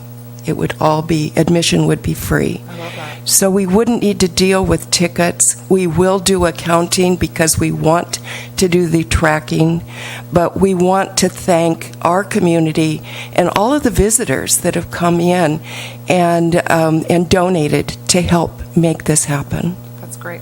That's really Yeah, the marketing of that is fantastic. The word free, everybody loves that. It's America. I would be supportive of full 5,000, especially with that. Thank you. Do we want to take further public comment? Any Have any other more public questions for comment? Judy? Or questions for Judy? When we were back on the ticket thing, the thing I liked about that was that it would be a draw to, where somebody comes into town and they're just here for the weekend and they see they can get this ticket and, oh, I didn't even know about that. So I love that's fabulous that you guys are looking to do the free ticket, but I think it might be worth, as part of our funding or whatever, to actually print up the free things. Yes. Even though, they could just walk right up and get in free, you still do it and have them fill out something or, where are you from? And, be out front about it. Tell them it's a marketing thing and you're trying to track where your guests are coming from and what their interest is. I think we can put into the hotel key packets still 2 free tickets. You know? That, even though it's free, just to get them from the room down to the Maritime Museum, I think would be well worth it. Yeah. And we'd be exactly very interested in helping out with that. Yeah. I'd also like to mention the grand opening that we're intending to do. You've had a little snippet of it in your packets, but we've already secured for the 29th. We are going to have proclamations from state, from the city, and from the county representatives. Dan Kreger is going to be there to speak to the historical value of having an interpretive maritime center, and the Salinan tribe is going to be doing a blessing in native dress or lack of. and it's going to be very exciting. They did this for the they did a blessing before the as the San Salvador was arriving, and then they went out to greet them, and it was just stunning to be able to watch. And we didn't know they were going to do it, and a few of us were there to be able to witness it. And it's just very special. And now they've given us permission to tell people it's going to happen. Then the following, during the Oktoberfest, we're working with John Lindsay, and we've received a grant to pay for a weather station. So we'll have a weather station down there permanently, and during the Harbor Festival, John is going to be releasing a weather balloon, a very large weather balloon. And then we have activities happening after that. But those are two of the things that we're working so far. But we want it to be a total celebration, community celebration, and a welcoming celebration for visitors to come and see us over and over and over again. That's great. Fantastic. Thank Good work. you. Thank you, Judy. Thank you, Judy. Any other public comment? Any further discussion? Do we have a motion?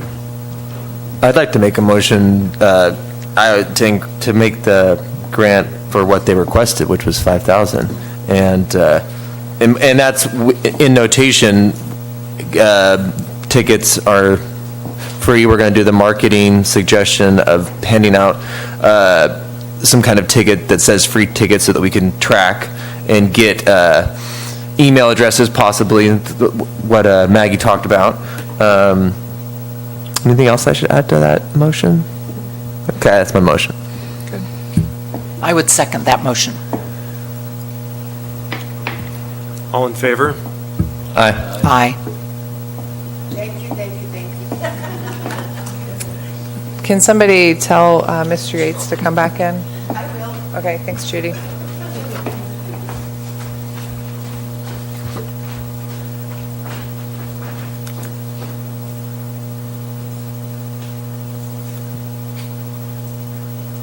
So Jennifer, just to clarify, we've gone through about 5, and it looks like we have 20 some odd more to go, and we've already used about 3,500 of the 10,000 extra that we talked about. Yeah. Okay. Let's wait till Charlie comes back up to have discussion, though.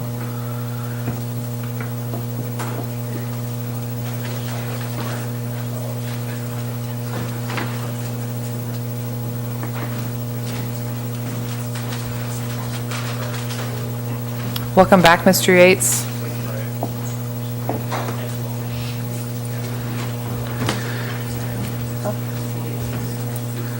So before we start, I just want to make you aware so far of that additional funds, we've spent $41.85. So if you want to make a note on that of what you have left to spend. Now we're going to talk about the Harbor Festival. Really quickly, we need to go back because I know we have new board members since last year, and there was some discussion last year, so I just want to kind of remind everybody what the discussion was. Last year with their director, they have a new director this year, the discussion was about possibly moving the advertising funds over to Mental Marketing because their agency was looking at retiring. Their agency is not retiring. In fact, they're still very active and very involved in the Harbor Festival. So last year they received $11,125, and out of that, $5,000 of it went direct to Mental Marketing to promote out-market stays. And I put oh gosh dang it, the PowerPoint keeps stopping. There's a little snippet on the bottom that shows what they spent it on. They have their 15% fee, and then they did Ad Taxi, which is our largest generator for getting people to stay here in Morro Bay, plus they did the direct e-blast to the USC Trojan Family Newsletter, which is pretty strong for us. My recommendation was to give them $5,000. The committee recommendation was to split that funds to give $2,000 direct to the Harbor Festival and $3,000 direct to Mental Marketing for the room buys. And the reason why that is, so their agency of record, which is Anna Scott, she does a fantastic job. She has a really great image here in our county. She's very, very well known and does a lot with in-kind purchases, so she's able to leverage their money really strongly, but it's mainly, most of it is spent within our county or close to in our county, and we really need to get outside of that for that overnight stay. And so that was the recommendation, was to put some of that money back with Metal Marketing so they could still push that overnight stay for us. Cheryl Wells is the director this year for the Harbor Festival, and her and I have had some great conversations, and she has some really good ideas on how to make the event grow, and it'll probably be a few years before we see all that growth, but I think she's got some really good ideas. I'm sure she'll share with you today, and I know she's here with some of her board members as well. Yeah, come on up, Cheryl. Hello, thank you for having us. My name is Cheryl Wells, and I am the current executive director of Harbor Festival.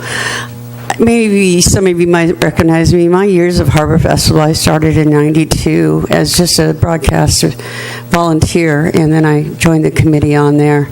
And then in '97, I became the entertainment coordinator for Harbor Festival up to the year 2005.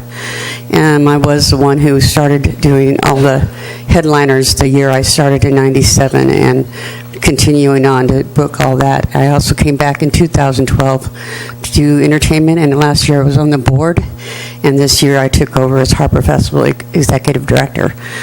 I love Harbor Festival, and I thank you guys for always being supportive of us. As you guys know, that it was a city event. Started off with City Chamber of Commerce thing. We've always tried to work with the community on this, always tried to promote the Embarcadero fishermen, all that, as well as being able to support our volunteers as we directly rely on them to help us do on our event. I also want to introduce, I have Erin Anderson, who's on the board with me today. Also, I have my directors of operations, Giselle Espiritu, who I brought on this year. She's an intern at Cal Poly, and she also is very good at what she does. Also does a full-time business as well. My family also does business in Morro Bay. My night job is a night auditor in hotel business at the Pelican Inn in Cambria. I can tell you we're doing very well in the hotel business up there. Met our budget already. But we hopefully would like you guys to continue to try to promote Harbor Festival. As of you guys know, over the years we've gone from small to big to small, and we've tried to maintain our loyalty towards people, loyalty with people who have continued coming through town and outside of town. We've always tried to get that going on. So if you guys have any questions regarding us, what you want, I'm a little nervous, sorry. You guys have any questions regarding Harbor Festival? It is a long-time event we like to continue to support. I had a question. In the notes here, it talks about growing the event, and it mentions the festival after twilight. Is that similar to back when I first got involved with Harbor Festival back in, 2008? There was a festival after dark with Jim Davis. Is it similar to that? Yes. When I started Entertainment Committee back in '92, we actually did started up with Galen Ricard and us. We started doing Festival After Dark, and our reason for doing that was through allowing the businesses uptown to be able to have an opportunity to open their doors, and it's an extension of the festival. We, from then, it's changed names. Jim Davis actually copyrighted that name. We called it Old Town After Dark in the year 2000. Now, this year I was trying to get this going on. We called it Festival After Twilight, and we've changed names due to... But similar idea. Same idea, and I have tried to facilitate that this year. I'm still waiting to hear from the vendors. We've, Farmers Market's gotten extended at half an hour. They've extended their street time, which is really, really good for the festival as well as the city. We go from the same time, from 10 to 6, farmer's market goes from basically, 2:30 to 6. I'm trying to see if the businesses will stay open from 6 to 8 to extend that time and effort to allow people who maybe were so busy doing one thing or another, they still have time to go into the hotels. I mean, as well as the businesses to check them out. And hopefully the businesses offering different special deals on that, so. It's still pending as far as the total success on that is pending on businesses. I've given them a deadline of this next week to try to get hold of me, and then I'm going to have to do a little more pushing. Do you have a response to our committee suggestion to divide our suggested funding, 2,000 to you and 3,000 to our staff? So our suggestion from our committee that reviewed the grant, to take $5,000 and put $2,000 towards your marketing and $3,000 towards our marketing, essentially through our staff. Do you have a response on that before we move on? I just wanted to comment and find out where the logic was behind that. Comparing apples to apples and other events, we seem to be the only one that you're doing that with. So I just kind of wanted to see what the logic was behind that. The agency that we have in place is actually wildly successful in what they do with us. So I don't see why we'd want to take away money from that and give it to another agency. And also, I don't see how there's parity between the two other events in that. So I just wanted to see what the reasoning was behind that with you guys. I have a response, and then Jennifer, do you have a response also? You want me to go first? Yeah, so this is one of the events, partly because I've been involved for many years and seen a lot of changes and have my own opinions. This is an event that we, in some ways, are always going to support because it is the city event. I mean, Morro Harp Festival, back when I went to Cal Poly during the early 2000s, this was the event that drew us to Morro Bay. So it's like our baby. And at the same time, it used to be huge, and it's changed over the years. And to this point, I don't want to hurt anybody's feelings, but we have yet to find the future footing that we need and how we're going to do this event moving forward. Over the last couple of years, we've made it smaller and tried different scenarios, but I don't personally feel like we've found that position yet. From my point of view, and I've made this suggestion, and I've been really hard, especially on Dawn the last couple of years, who was in charge, was that we needed to go forward with a new style of coordination. I would love to see Kyle from the Morro Bay Margarita Festival take over the Harbor Festival. That's what I would do. But, I'm just sitting in this chair. I would like to see us move forward, and I think that us taking our money that's under our direction and using it how we suggested through our committee is us being conservative and responsible from our point of view. And we're going to always support the Harbor Festival, but we need to move it forward. And if it can't be moved forward by the Harbor Festival, well, then it's upon us, because from my point of view, we have to support it. It's not like we have a choice. Even though it seems like we have a choice, we don't have a choice. So we continue to just throw money at it, and it doesn't seem to capitalize on our investment. And we need to make that happen. And I would like to throw more money at it and have it be as big as the Avocado Margarita Festival. That's not happening. So how do we make that happen? Sure, and I think, obviously the notoriety of the event, we've been around longest. I think we're second oldest to the fair, which is pretty exciting to have that here in Morro Bay. But I think people are missing a big part of it. Seeing what Judy's doing the same weekend as Harbor Festival, seeing what Jack does with the skateboard contest. I came to him and initiated that, so let's do a contest. Seeing what the Survivors do. So it's bigger than Harbor Festival. And really what we need is more collaboration from everybody, honestly, and that's a goal of the board coming into future years. But we still need the money to run the thing. There's a lot of hard costs, and I've always perceived us as the venue to allow other organizations to be able to do something that weekend and help drive heads and beds and bring tourists into the town. So when we throw it at marketing, it just hurts us trying to run the event. So with that being said, we need a cash infusion to help hopefully pay for volunteers. We'd like to be able to pay for some volunteers to help us out, and some of the hard costs with things. everybody seems to benefit off it, but nobody seems to contribute with it. And so that's been a struggle for us, and we're continuing to try to work towards that. And again, I think better collaboration, but as far as the event, yeah, it's changed over the years, but it's a resilient event. It's not going away. So it may get really small one year, and it may get really big the next year. That's a community decision that we have to figure out. But I agree with you, Taylor. It is our baby. We all love it. We don't want to see it go away. And funding is critical to us. I look at these numbers and I see that we had $11,000 last year, and that's a big hit to us this year to only get $5,000, then want to take $3,000 away to give it to marketing. That's tough to digest. I mean, we've been in conversation as a board that, yes, we do need to wean off the funding. Absolutely. We've got some really creative ideas, which I'm not going to get into because we're still trying to sort through them, how to create funding without having to rely on you guys. But this year's critical for us. It really is. We need the help this year. So.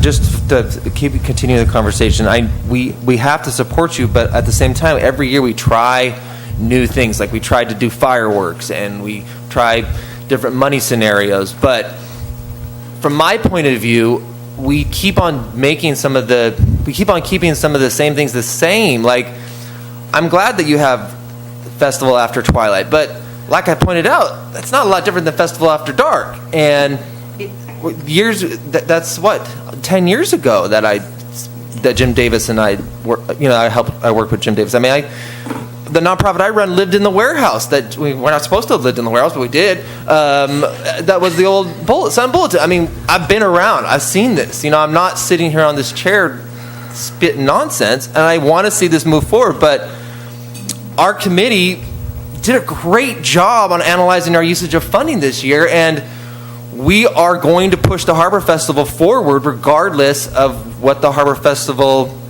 wants to do.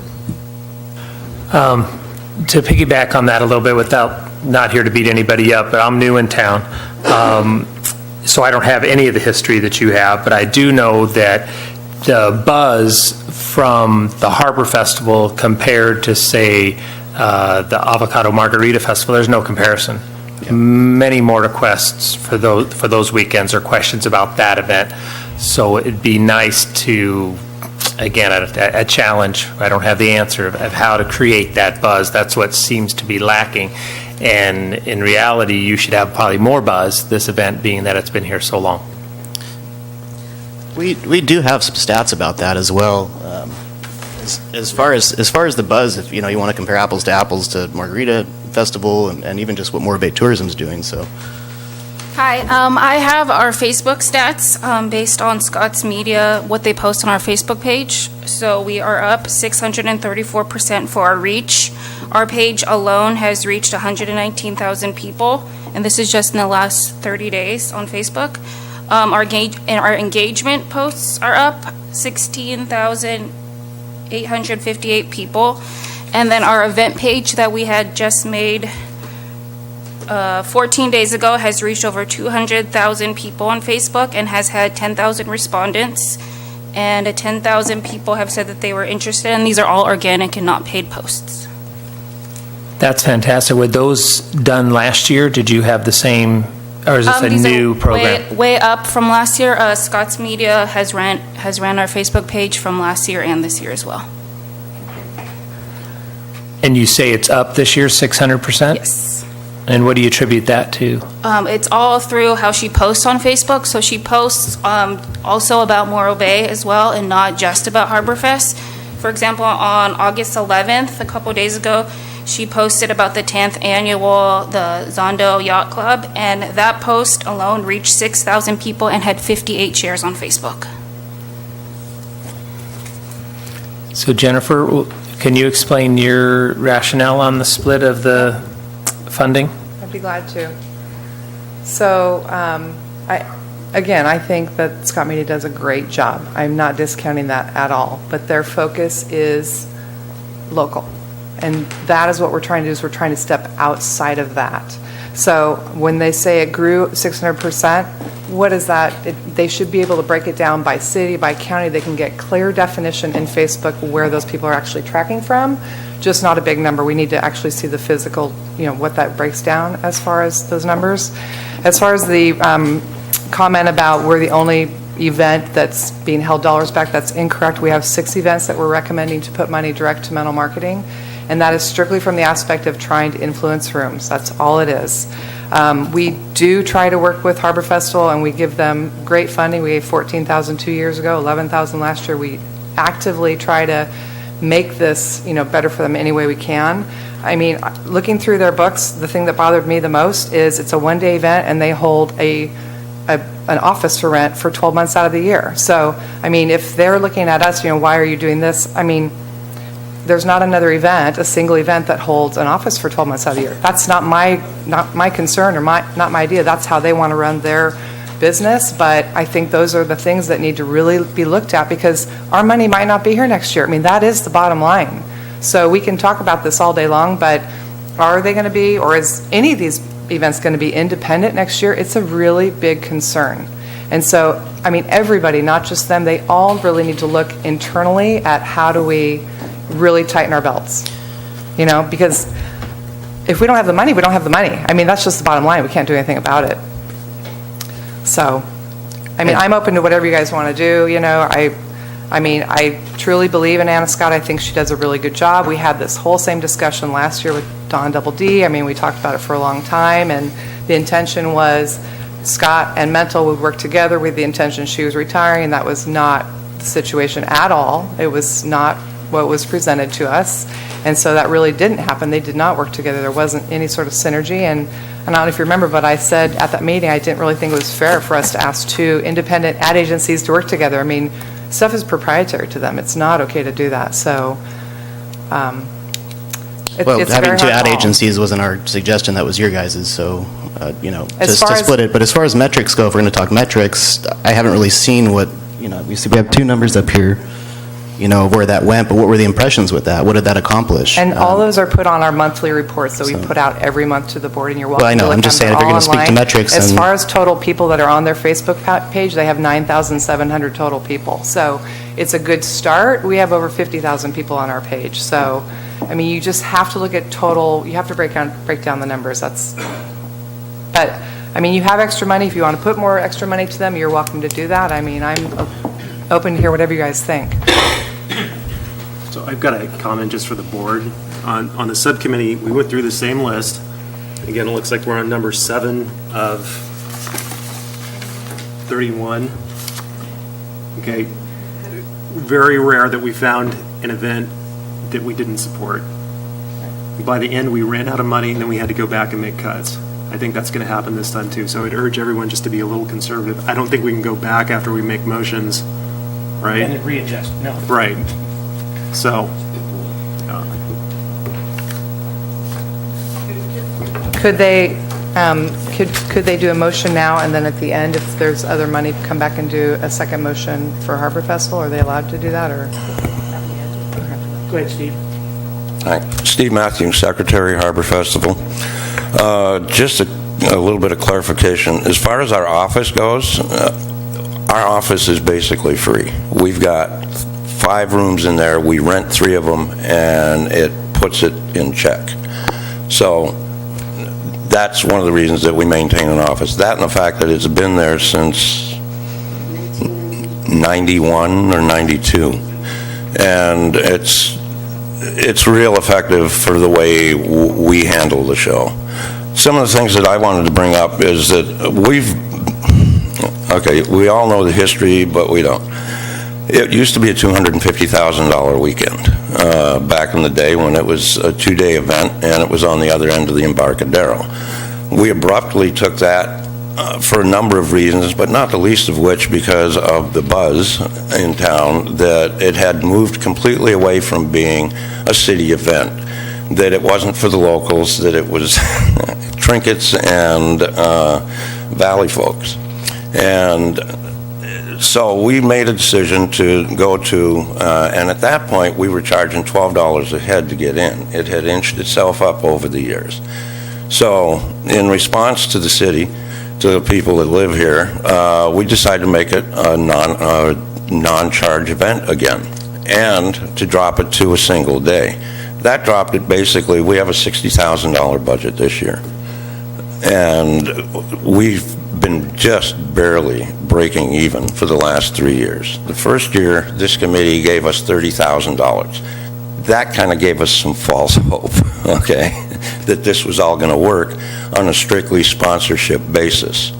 What we're going through is learning how to run this kind of a show on a 100% sponsorship basis in an economic atmosphere that has radically changed. Okay, sponsors, longtime sponsors, Charter, a number of others that were good for, $2,000, $3,000, $4,000, have just stopped doing that.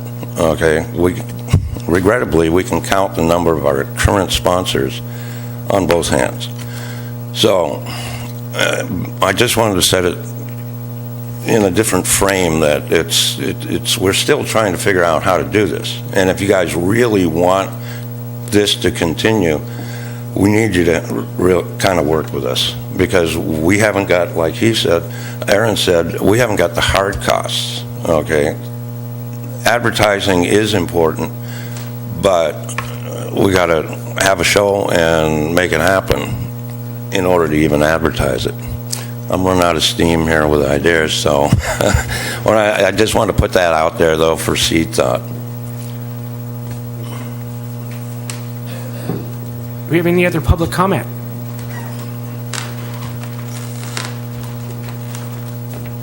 Excuse me, the parting of the waters here. Joan Solu, I'm a resident of Morro Bay. I've seen the Harbor Festival be what Taylor was talking about in 1997, but I also remember the board back then, because this was the first event that my husband became involved with when we moved to Morro Bay, and my son was less than a year old, and he was just drinking a beer with me on my birthday. That tells you his age legally, at a restaurant where he was carded. So it's been a while, my experience with Harbor Festival. Back then, the board had the police chief on it, the fire chief, the city manager, and the director of the Chamber of Commerce, as well as Harbor Festival directors. That's how involved and supportive the entire community was. That's how involved. That's how it worked. There were huge tents, $250,000 or $300,000 worth of overhead, and now it's a free event for the community and tourists. Completely different, completely different. Some solutions for everyone here would be, it's fabulous that we have 58,000 people on our Facebook page. It's great that they have 9,800 people on their Facebook page. Let's let them post on their Facebook page, and let's share it on ours. Boom. Now she does. So now you get the grab from both entities. There's ways to work it out and to still keep the Harbor Festival moving forward. If you actually do really, and I believe that you do really support all of the festivals in town, there's only a few that are free. Car show, but they have 500 entries that they receive fees from, and major sponsors that are car sponsors. And the Kite Festival, which you sponsor wholeheartedly. So I would look at what these are, and I would give them some goals of what you would like to see this year for the future, because goal setting is improvement, and working together and creating synergy and collaboration is improvement.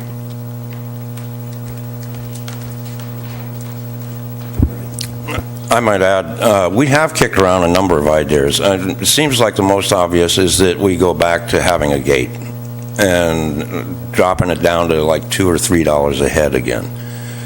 That might appease the locals. But the gate is what made it happen and why we didn't have to come to you back in those days. We also looked at actually doubling the size this year. Before we had management change up and all the things that have happened this year, we looked at doubling the size of it all the way to Beach and to the north, and doing a number of bringing in larger kinds of, like we were talking about, boat displays and things like that on that first block, and down to wavelengths, like fill all that with some fun stuff. It would be in a form of sponsorship stuff and things like that. we kicked around the idea of doing the movie night on Friday night. We had thrown that out there, but we haven't got the money to do it either. So that would have been a Heads on Beds additional night, and it could have pulled off not a heavy head count, but it could have brought in more people that would stay through the weekend. So, I mean, it's not, we've had ideas to go with this year, but haven't had the funding to try and even institute any of them. And I'm happy to spend money on a concert if you guys want a national headline. I'm happy to put it back. Well, one thing, this back the classic Morro Bay event. Yeah.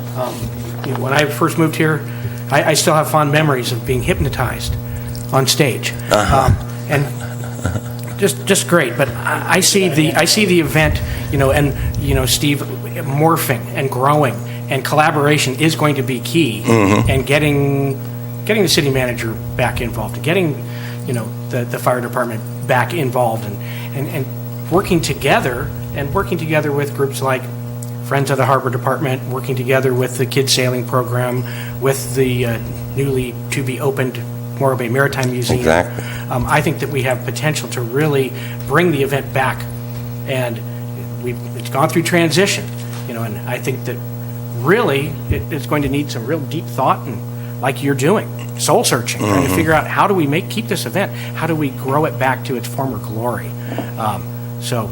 And I think it'll take a few years. That's what Cheryl and I have talked about. I love their movie idea, and one of the things that her and I talked about is same thing that Erica mentioned is that lot might go away, and so where do we move that to? And do we have a strong large bandstand that the two events could share, and we could maybe program the weekends between, and that would give them the opportunity to have a larger band come in. So I mean, I think there's some really great ideas that we're fostering, but it's going to take a while to get there. Hey guys, Kristen Horowitz again. Listening to everybody's pain points, and just so you know, I'm not pitching this as my company because we're in a couple climbing gyms and we're like maxed out right now. A lot of this could be solved if the T-Bid spent some money on an actual event coordinator who could team up with people and make this happen. Another pain point to find out about when you're talking about everyone working together, when we permit the City of Morro Bay stuff, it's really difficult because the turnover is really high. So having the kind of stuff that you're talking about where everyone can get coordinated, we get our permits at the last minute, and it's not our fault. It's because the turnover is so high and they're so slammed that they're unable to actually process stuff. So one thing you guys might think about doing is hiring somebody, not me, but like me, to go through and coordinate and talk to these people, because I can see one of the things you can help with this is we actually have this little idea that we've talked to Jennifer. She's like, please put more events on, but we're too small to deal with it. If you had somebody who was paid to do it as a job, you could be putting on stupid things like garbage can races. Every time I show a video of this, everyone's like, yeah, we've even found the location for it. You could have all kinds of stuff like that where you do charge funds. It does draw this kind of stuff, but you need to find somebody who's doing it. And think about, because I know you guys have money, if you reduce the support and marketing and stuff like that and are able to get everybody the concerted help to do that, who understands events and how to coordinate with all these different people, because every time I come to these meetings, I'm like, hey, I can help you. But again, I don't have any time. So just something to think about with all of this. I do want to make a point of saying that, as Harbor Festival has been gone over the years, and the city has always been involved, we have maintained trying to, like I said, be collaborative with other various nonprofit events around here, like Friends of the Harbor Festival. Last year we did paddle survivors. This year we are very much in support, and we always have been in support of the Maritime Museum, as we donated money to them, almost $10,000 a couple years ago to the Maritime Museum, and this year we will be coordinating with them to be doing things on stage as far as announcing that. And as far as looking forward, in dealing with sponsorship and having no gate fee, we do everything based on sponsorship. It's been hard for us to even go, and we try to keep to the local band, keep to the local issue, trying to go forward. That we have to address the issue that we have so many festivals around here that the sponsorship level is being split up in many different directions. We're all vying for the same sponsorship. We're all hitting up the same local businesses for donations in order to do raffles, in order to make our money, and that's something that we very much rely on. We try not to make this a big event with alcohol and wine, beer and wine. That is all we serve at the festival. It is our main draw. It is our bread and butter since we no longer charge at the gate. So the city, way back when you guys started with us, we actually began this festival. You guys were very much a part of the festival. It was funded by the city of Morro Bay as well as the Chamber of Commerce. After a while, and me and Galen had been working, and we had just started seeing the city basically veered off, and we were left on our own devices. We were not getting the support from the city. Every year we had to ask for money, as we continue having to do so to this day.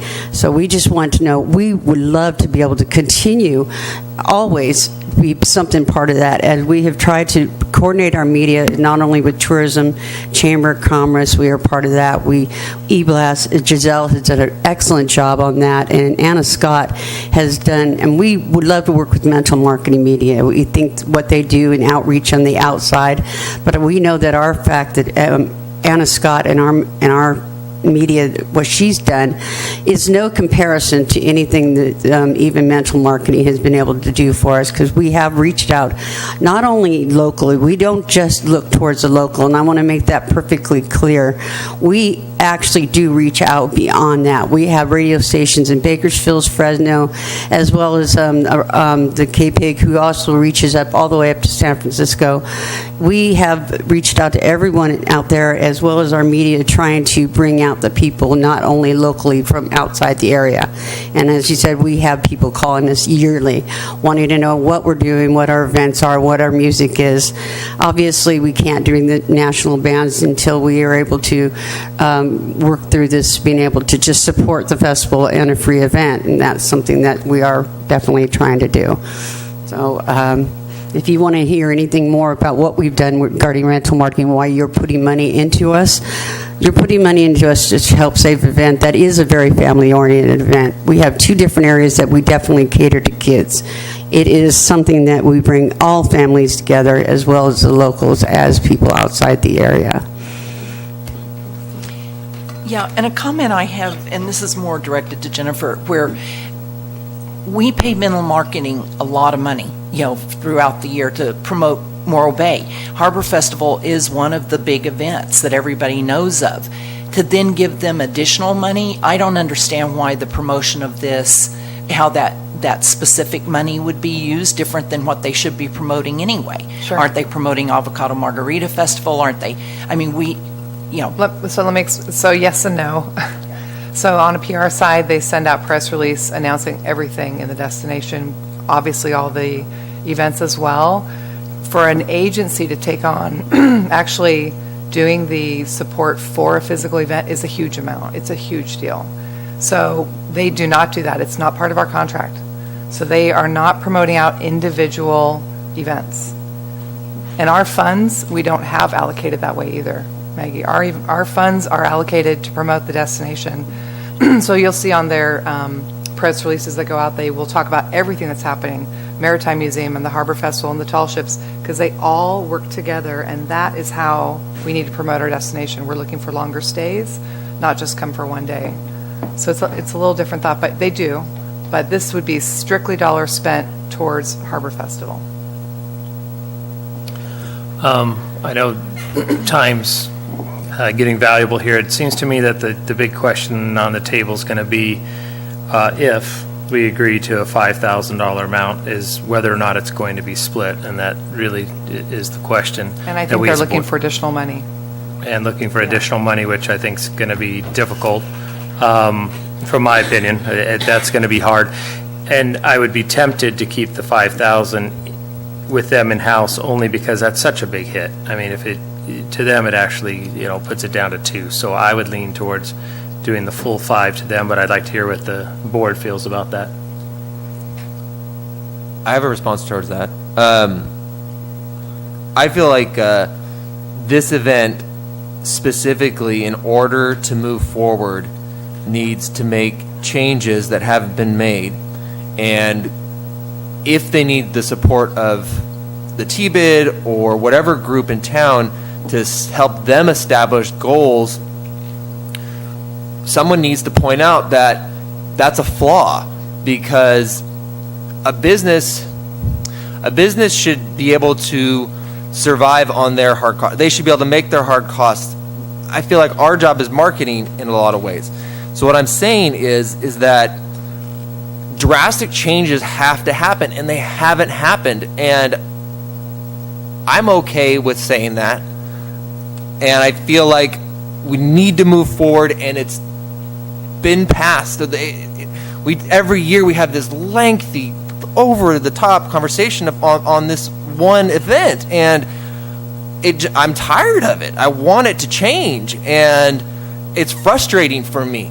And I've been in the same spot with the same amount of intensity every year, and I don't see why it hasn't changed. And it hasn't changed because we're not making it change. So I'm at a point where I'm like, well, let's not give them any money, because that'll force a change. I feel like working together, every year we've tried to get more and more work together. Every year I feel like we don't work together because we're still having the old regime run this event. It has to change. I don't want to see, from my point of view, my opinion, and I'm young relatively, we have to change the old regime. The old regime can't continue to try to keep the 1997 Harbor Festival. It's not that anymore. It has to change. And so how do we change that? We have to force it to change. And that's just the bottom line. So I'd be okay with giving them no money. That's how drastic I am at this point. But I think that the committee made a great suggestion of giving them $2,000 and us taking the $3,000 and moving it forward like that. That's definitely going to force you to work together. I'm not in support anymore. May I ask, Taylor, how would you like the festival to change, and is there a certain thing that you'd like to see the festival do regarding, So really, what I would like to see is for us to not have this discussion at the end. Like, today is not the time to have this discussion. We need to get this done and move forward with the rest of the people in this room.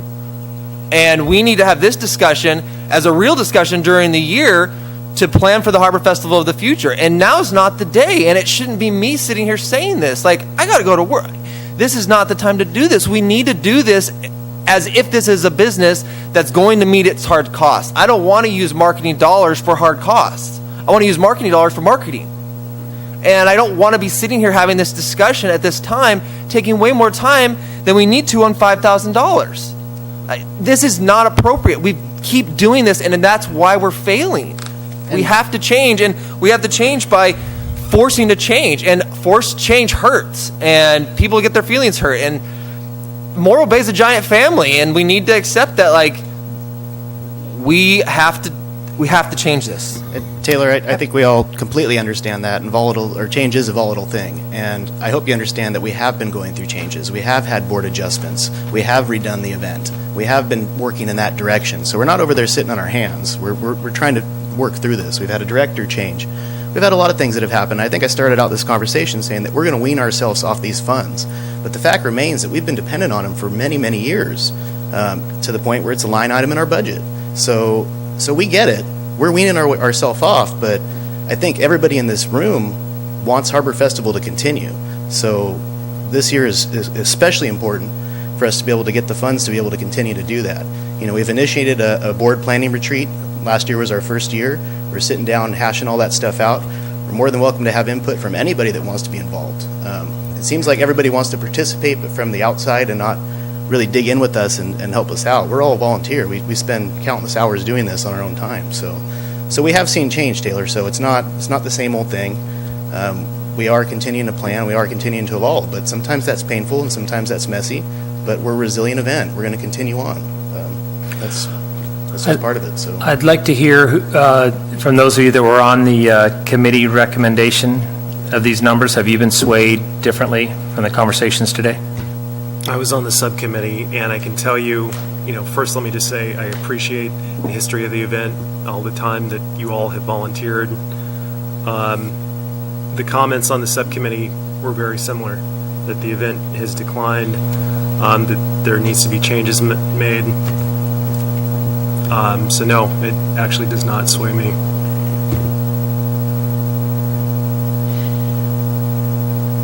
I guess I have a varying opinion, and that is that then it feels like if that's the case, it's almost punitive to this. And to me, I totally get that you've got all these expenses already committed to that you need to cover, and I don't know that us giving more money to our marketing organization will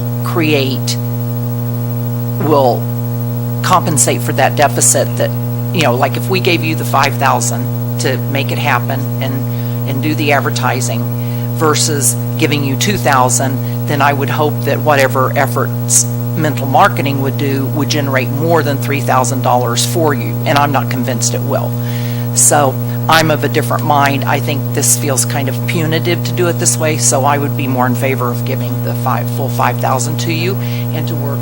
Yes, so I'd like to make a motion to give the $5,000, but for it to all go to the Harbor Festival. Looking for a second.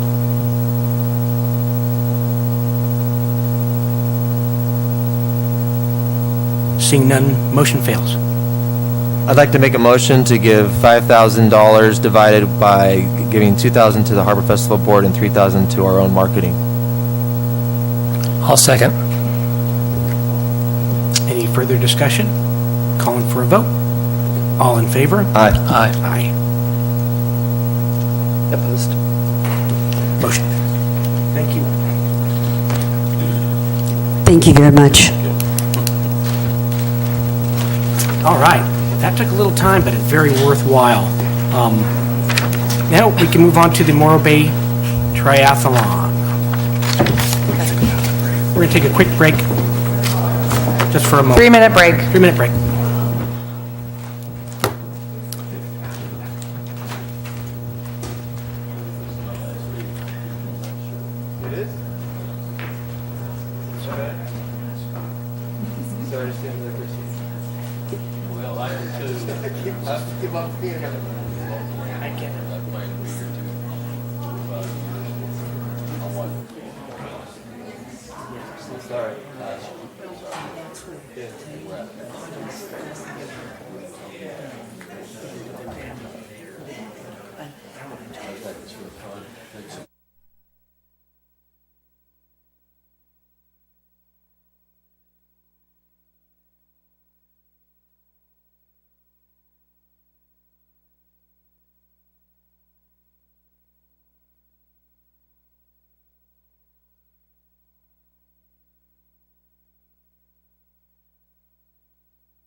Meeting back to order at 11:02.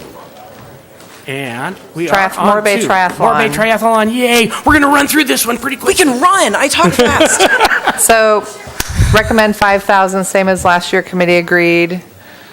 That's all I'm going to say about it, because I love it. I'm here for questions, but we can We go love the fast. event, and I'm looking for a motion.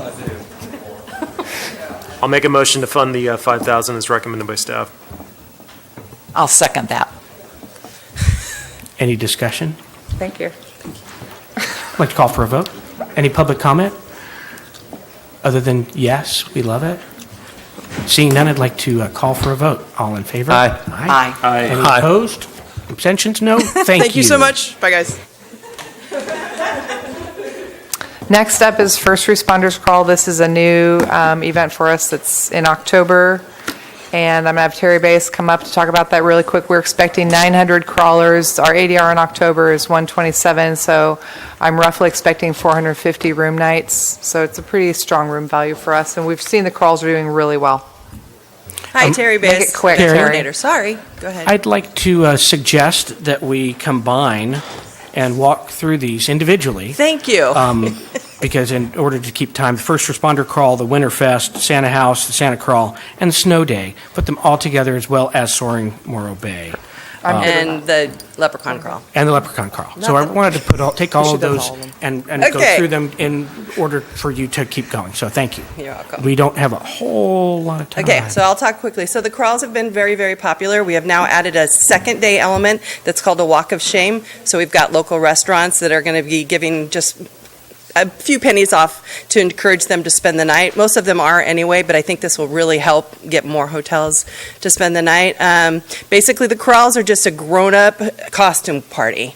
And this one and the Santa Crawl will both have all elements of businesses involved. So whether they have an ABC license or not, they can be involved. So that helps get downtown business and Embarcadero business. And literally everybody that's done the Santa Crawl or the Leprechaun Crawl has said yes again. So there isn't anybody that's had any problems with it. There's been no police or fire problems. And so part of the budget that we're asking for all the crawls now is that we have a police presence to make sure that stays that way. Because they have to run from place to place, they have 35 at least places to go to. And you get less than an ounce pour. Nobody can get drunk in that amount of time. And then the prize for the First Responders Crawl is going to be dinner with the whole fire department at the firehouse. We're having a caterer come in and do it. So people are pretty excited about that.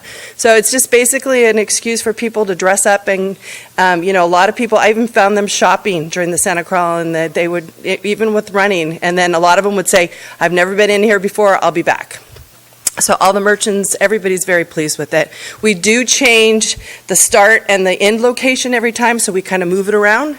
So the First Responders Crawl will start at the Siren and will end at Giovanni's in his lot. So that's First Responder Crawl. Any questions, comments? I just want to make a comment that I'm in support of these crawls because I've seen the number of people that come out to them, and I've gone out not to participate, but gone out to observe from a conservative standpoint. But at the same time, personally, as a citizen of Morro Bay, and I operate a nonprofit that tries to keep people off drugs and alcohol, I'm not a fan of events that push alcohol. It's one of my it's one of the things I don't like about the Avocado Margarita Festival, but at the same time, I do realize as a business owner that alcohol is part of tourism. And I think that it needs to be said that there's a fine line in the middle that we can't cross. And I would like to see us limit to how many crawls we do a year. And I would also, I'm not a big fan of the title Walk of Shame. For me, the Walk of Shame is what you'd see Saturday morning after Friday night at Cal Poly, walking home in your dress from someone's house that you don't know who they are. That's the line that I don't want to cross. The reason we chose Walk of Shame, because they're going to still be dressed however they were the night before. I totally understand. What I'm saying is I think there's this line, and I think we need to stay on the conservative side. There's a limit to how many crawls we should have. we just need to be careful. And I do need to mention that for the designated drivers, which almost 25% with the last crawl was designated drivers, the crawl is free. So they can play the game for free, they can go to each place, get their stamp, and enter to win the thing. So there's, with every group that comes, they have one person that's a designated driver. And so then a lot of them are renting buses and bringing whole buses in. So we're really discouraging. I mean, if anybody gets weird, or they call me immediately and I hop to the bar and settle it down. So Taylor, there were some concerns from the community volunteers on the subcommittee, and that's why we requested the increased police presence. And we also had requests for additional crawls, which we chose not to recommend funding for as well. Having said that, as a business owner, you can look at the hotel nights produced. Yeah, I got you. Right. One other thing I was going to mention is this crawl and the Santa crawl, they're similar in nature that they go into retailers versus into bars or restaurants. And the influence that we've seen in money spent the next day has been very significant. Tara and I both went to all the retailers after the Santa crawl, and they all had return visitors that came in from the crawl and came back the next day and purchased. Any further comment? How many of these crawls are alcohol related? All of them, yeah. Santa crawl also? Four of them. Yes, there's three Okay. of them. And what's the third one again? Leprechaun. The leprechaun crawl. So this one is the Friday night before Halloween. So Halloween's on a Tuesday this night, or Tuesday this year, so it's a perfect, that Friday night, everybody goes out and wants to do their Halloween thing, so that's why so the one that's on the Friday before will probably, be, first responders could be anything from PG&E workers to Harbor Patrol to fire, police, et cetera. And were these dates chosen in coordination with Jennifer? Yes. And my only question is, there's quite a bit more money suggested to be given to this event versus the other two crawls, and why is that? Because this is a first-time event, it's still kind of on the shoulders of everything else that's going on, and I feel like it needed, the Friends of Morro Bay Harbor have been our fiscal partner in all of these crawls, and luckily they have come out ahead on most of them. This one was still kind of, because we don't know if we're oversaturating, because if we are, we'll dial it back. I just didn't want to put them at risk. The other additional money that I had requested in this is for, I asked Terry to take, instead of doing individual websites for each crawl, to put them under one master. And so that if somebody is looking at the march, they can see what else is happening in Morro Bay, and it drives you back to morrobay.org to kind of close that up instead of all these individual sites. Does anyone else feel that the 3,300 is a bit high for that type of event? Not for first year. This was one that didn't have anything to mental marketing on it, Jen. Right. Okay. And again, we're asking them to increase their security. Yeah, we're asking security and also for the trolley to run. Because when we're doing Uptown and Embarcadero, we need the trolley to get people back and forth. I'd like to open the floor to any further public comment.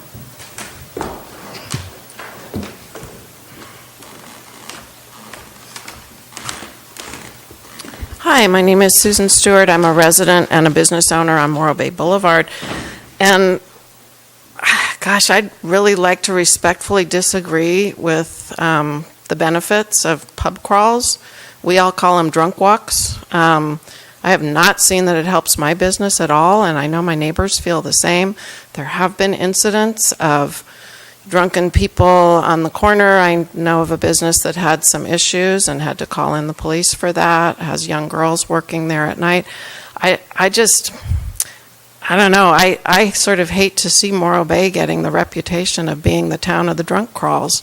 So and I'd be curious of just what the money is for if people are buying tickets to go to visit these restaurants and businesses, and the businesses have to pay to sponsor the people who are serving alcohol in their places.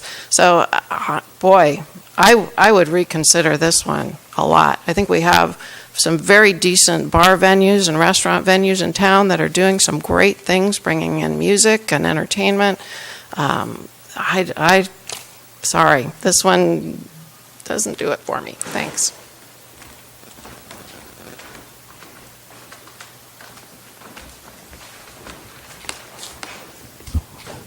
Hi there, Joan Solu, resident of Morro Bay. So I'm a little conflicted with information, and I'm a numbers person. So I'm looking at the numbers, and I know hotel numbers very well. And I'm looking at 900 crawlers, create 450 rooms. But then I just heard that buses are coming in that are bringing in folks, so those must be local folks. Those folks are from Ventura County. Buses are coming from Ventura County for a pub crawl. I see conflicting information here, because we know that when we have an event, pretty standard industry-wide, 60 to 70% of the attendance is local within an hour and a half drive market. They drive over to the event and they drive home. Overnight stays are generated from 2 hours or 2.5 hours or further out than that. And we know that it's 2.5 people per room because we have doubles and blah, blah, blah in hotels. So the numbers here aren't adding up on the chart. And then the other thing I would say is I completely concur with Taylor with the walk of shame or a hangover breakfast. I just don't think that has a very positive connotation for a marketing aspect for you all to market, and as a reputation for our beautiful, tranquil, and naturally scenic and lovely community. Discovering our better nature, and actually our new slogan, put life on coast. I'm just not sure that this all interplays. And in terms of the walk of shame, Taylor, I would just say that I've driven lots of times in the mornings to go into San Luis Obispo, and I see both men and women making that walk of shame. Any further public comment? Any other comments or concerns from the board? Yeah, I'm conflicted too, and I can't. I'll have to listen to more of our others on the board here. Just trying to. The pluses that I see is that it's off season. We're supporting a lot of summer events up until this point where this can generate room nights. I agree, 450's aggressive, but something in off season is nice. Whether this is the right format, I question that also. I'm going to direct this to Jen. So Jen, with me on these crawls, I support them from a business point of view if the data shows that there's a reason for it. Great thing about data is that it's fact. So if you have the data and you can support these, then I don't see how I would not agree with you on them. But at the same time, at some point, regardless of data, my morality and my children and my honor are going to play in. And so I that's that line. So like, I wouldn't want the walk of shame, but I do want to support the data. So can we limit the number of crawls we do a year? Can we support the crawls with data that shows that we have people staying in hotels and that we don't have an increase? You know, I mean, just like anywhere that has alcohol tourism, you know, you go to Bourbon Street or you go to Gaslight District of San Diego, it comes with it. But people get drunk, they got to stay in a hotel room, I would think. So there's that line. What's your response? It's a conflict, you're right. So the event tickets are all done through Eventbrite, which you have to register your address and zip code, and that's how we track where they're coming from. So it's very clear if they are out market or not. We have definitive numbers on the other crawls. This is a new crawl. I do not have numbers for October, so we're guessing. We're assuming with the topic and the response that we got from the Santa crawl and the Leprechaun crawl that we're going to see increase, and we put a cap on it of 900 total tickets. So that's where we are on numbers. If we need to reduce that down, if you're worried about that being too many people in Morro Bay that night, we could always reduce that down, say only limit to 700 total tickets. I don't know about buses coming in. That's new to me. We do hire the trolley because we want to assure people are not driving from place to place. So we make sure that they are on the trolley for free and they go place to place. And we're pretty strict on the pours. when they're Really strict on the Yeah. purse. Yeah, because we have, so the way that it works on each retail place, we have one volunteer in there to make sure everything's going okay, helps the business get the stamps, because it's a scavenger hunt. So they hand them a passport, they have to stamp it. And so we put lots of people in there watching and keeping an eye on everything. So if anybody's our glasses are like Barbie glasses. They're literally this big. It's a 1 ounce thing. So if anybody has any other size glass, we immediately seize it and make them not have to do that. The buses was for the Leprechaun Crawl. A group from Santa Maria brought a bus up here, but they ended up spending the night because they were having so much fun. So that's all I know of one bus that one time. But we are marketing it that way. Like if you want to bring a big, because this they tend to come in groups. There's very few, just 2 people out doing this. It's big groups that get together and come and do this. So that's my comment on the bus. I know we're limited on the scheduling, but in the future, name changes are different. I know that the pub crawl is a catchy term, but we can play on that, because this is more than just a typical pub crawl, the way I'm seeing it. Yeah, so we call, when we started them in Pismo, we called them wine walks. But then all of a sudden, everybody wanted beer in there, so then it got confusing. But the ones they still do in Pismo, and when I started it, now they're up to 4 a year. And so that was about 10 years ago I started there in Pismo. This is also another event that's been curated by Friends of the Harbor Department, nicely Yes. enough for them to do that. And we're making, again, not knowing how this event is going to do, we're making a huge assumption that they will be able to pay for Terry's event planner fee. So they've taken on that, they've, said we will cover that cost, so they're making an assumption that they're going to have the crawlers that, Terry and I both feel that will come, about roughly 900 people maximum. Marketing, advertising, she's got $1,000 in here, plus $600 printing.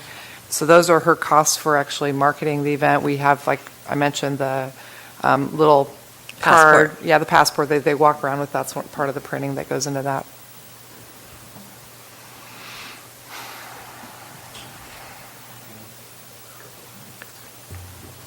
I'd like to entertain a motion. I'm going to entertain a motion I'm going to make a motion to do what the committee suggested of 3,300 as stated. I'll second. Any further discussion? I'd like to call for a vote. All in favor? Aye. Aye. Any opposed? None. Thank you, Terry. Welcome. Now, in order to keep going, you want to talk about Winterfest? Yes, Winterfest. So let me, so we don't have a grant for Winterfest, that was just the event plan fee, which was coming out of this budget. So we're going to talk about the lighted boat weekend, which last year, remember that was our first year hiring Terry to kind of curate a 3-day event, which did really well. We had night one, we had the restaurants, the waterfront restaurants, all sponsored commercial vessels, and they all stepped up. We had all the really big boats out, including one of the tall ships. It was a requirement in their grant to be in it as well. Last year, they received $2,000, and one of the big things I think that was implemented that Terry did was she charged a fee to be in the Saturday parade. So it had because it had a financial requirement, we saw people participate and show up. Unlike when it's free, they're like, well, maybe let's not go this year. Let's not go show our boats. So we had really high amount of boats that were actually in the Saturday event. And then we had cash prizes. So that was another part of your funds went to cash prizes. And that's really, really key again, is to have cash prizes for the Saturday parade plus the Sunday paddle parade.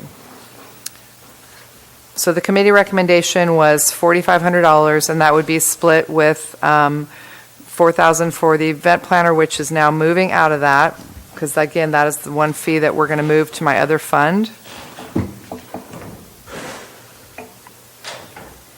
So we need to probably reallocate this, and I would recommend doing the $2,000 towards the prize money plus the $500 towards the agency. Does that sound correct, Terry? Correct. Okay.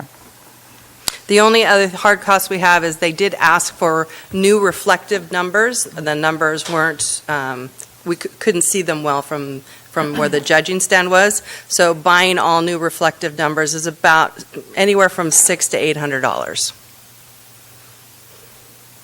So you're suggesting in the center column, the $2,000?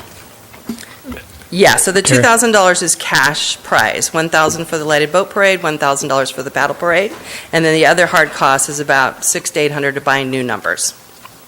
The rest of it is self-sustaining. This fiscal partner for this one is the Rotary Club of Morro Bay. They get sponsorships. Last year they got about, I think, $1,400 in scholarships, and that paid for all the other hard costs.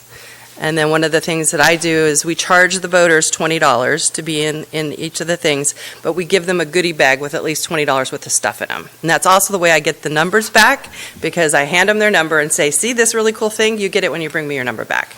So, And last year was the first year of this? for the paddle parade. Of the 3 days. Yeah.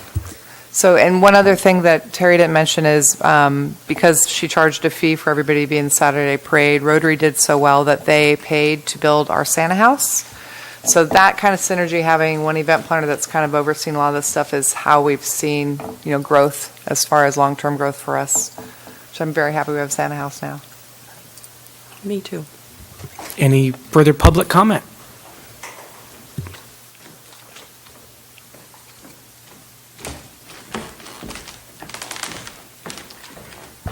Jude Long, president of Rotary Club of Morro Bay. You may not know me. I live in Los Osos. I was at the Morro Bay Library for 35 years. This is my community. This is where I volunteer. We're having our first meeting next Tuesday on the loaded boat parade. No. No. The lighted boat parade. Inspirational. And we recognize that we have some needs with the Santa house, the roof. We're on it. We're ready to support and make it all happen. Thanks.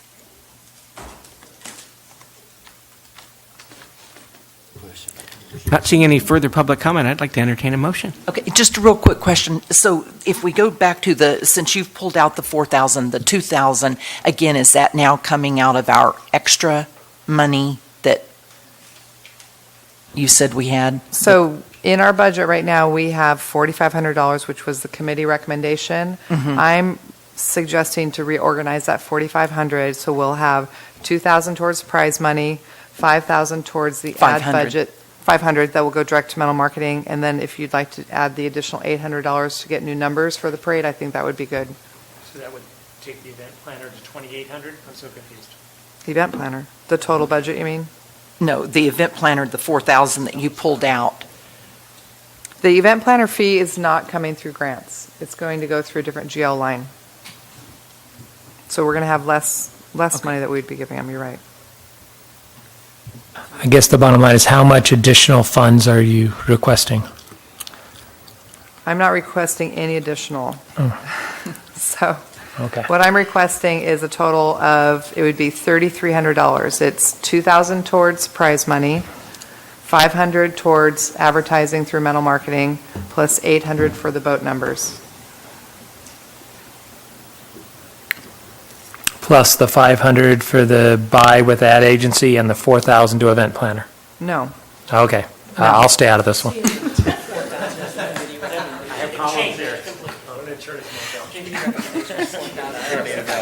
That's okay, I'm confused too, but I'm not clear. I'm going to abstain from this one. Okay, now the tough part will be trying how to figure out how to word that motion with all of the changes that we've done. I'd like to entertain a motion, please. I'll make a motion, if you'll explain the dollars again. $2,000 towards prize money, $800 for new boat numbers, plus $500 direct to mental marketing. So that is my motion. Any Equals further total of comment? $3,300. Seeing none, I'd like to call for a vote. All in favor? Aye. Wait, Aye. Wait, didn't get a second. You need a second. I second it. So you get that? All in favor? Aye. Aye. Moving on. Thank you. Yeah. He abstained. Abstention. Then I'm going to say no. I don't know what I'm voting Santa house? Next Yes. one is the Santa's house. Okay. So All of these were part of Winterfest, which was one grant last year. This year I broke them up because I just needed clarity from Terry, so that was my recommendation to her. So the Santa's House last year had no funding technically because it wasn't its own event. My recommendation was for $800. Going through the committee, what we had a final recommendation was for $1,300. That would be $500 direct to Metal Marketing for the ad buy, and then $800 direct to Rotary for their marketing. And my intention is to take all of these winter events that you're going to give me, hopefully $500 for each, and have a larger amount to promote the whole 12 days. Yeah, as we said, the Santa House got done a day late because it got delivered late.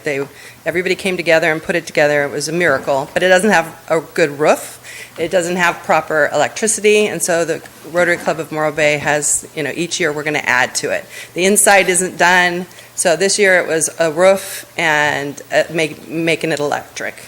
So the only other thing that wasn't on here is the city charges $300. Well, I don't know how much, but typically it's $300 per day. It's going to be parked there at the chessboard. So I ask for if we are going to have those kind of fees, if you guys can help with those. Last year they waived them. They're not going to waive them this year, I know. I can tell you that for sure. So, and we did just, on her last grant for the Lighted Boat Parade, we did save, I have 1,200, 3,300 minus 4,500, $1,200. We still have 1,200 that we pulled out of the Lighted Boat Parade, so if we wanted to add money to the Santa House, And we the, can and do the that. Santa House will go 15 days this year. So it goes from November 30th all the way to the 15th, because it left a little early last year and we had some pushback on that. So this year it will go all 15 days. Do you know what the $300 a day fee covers? That's just the It's fee permits. to permits, yeah. Permit? City permit. It's a city permit. I have a question. Yeah. Yes. So if you're adding utilities to this structure, does that increase permitting or coding? Or I mean, I know that from as soon as you add plumbing and electricity to a structure, it's obviously. Yeah, we're not adding any plumbing. Well, Santa my can point go. being that right now you have. I know that they have Rich Ralston is the guy that gets roped into doing all of this, and he knows which permits to pull and how to do everything. So, and half of the people in the city helped build this thing. So it's one of those where the Rotary goes and gets what they need to get to make it happen. My point is that you're putting. It sounds to me like we're putting ourselves into a position where we have a structure that has utility capabilities and therefore liability. And that we're looking at $300 a day to place this structure somewhere at a location with the city. Maybe we should be more conservative and not add utilities to the structure, and that would allow us to not pay $300 a day. I don't know. No, we have to pay it no matter if it has electricity or not. I just feel like maybe I don't have that data in front of me. I mean, I want to know if we're investing money in a structure, if it's going to cost us more to use that structure, if it's going to be, is there going to be insurance on that structure? Rotary. Okay. Rotary, and it's housed in the city yard. It's a little complicated, yeah. City has stepped up and has offered things like that. And any statistics as far as how many visitors you got last year to the Santa House? Were you tracking that? We not really. I mean, Yeah. the Santas kind of did. We're only there from 6 to 8 o'clock. There was times where there was, a line of 40 people and kids there, and then there was times there wasn't, and it was cold last year. So this year we're facing it away from the ocean, so Santa doesn't freeze. But, the lights are just to light it up so it doesn't look dark, weird place to go in. And we just ran an extension cord over to the bathrooms, is what we did last year. We can do that again. And we can do that again. I'm just saying, like, if you were to be able to present the data to me that the city said this is going to be okay, this is how much it costs, all that kind of stuff, it'd be easy for me to be on board. But right now, I don't know if that's true. And I know from my experience with what I've done with work that as soon as you start adding electrical and that kind of stuff, there's rules and costs and liability. Well, ours was just a wish list. We know we need a roof because when it started torrential rains, I was worried about it and people were putting tents. So then the next thing was it needs some kind of electricity. So if it's too complicated to do that, we can just run the extension cords over to the bathrooms again. I'm fully supportive of a roof. Any further questions, comments, I've public comment? just got a comment, if I can. I've got a real problem with the city charging $300 a day. I'm a Rotarian, have been for many years. That's wrong. Rotary does a lot of good things. They're stepping up here for a good thing. Is there a reason the city has other than it's just a dang tax?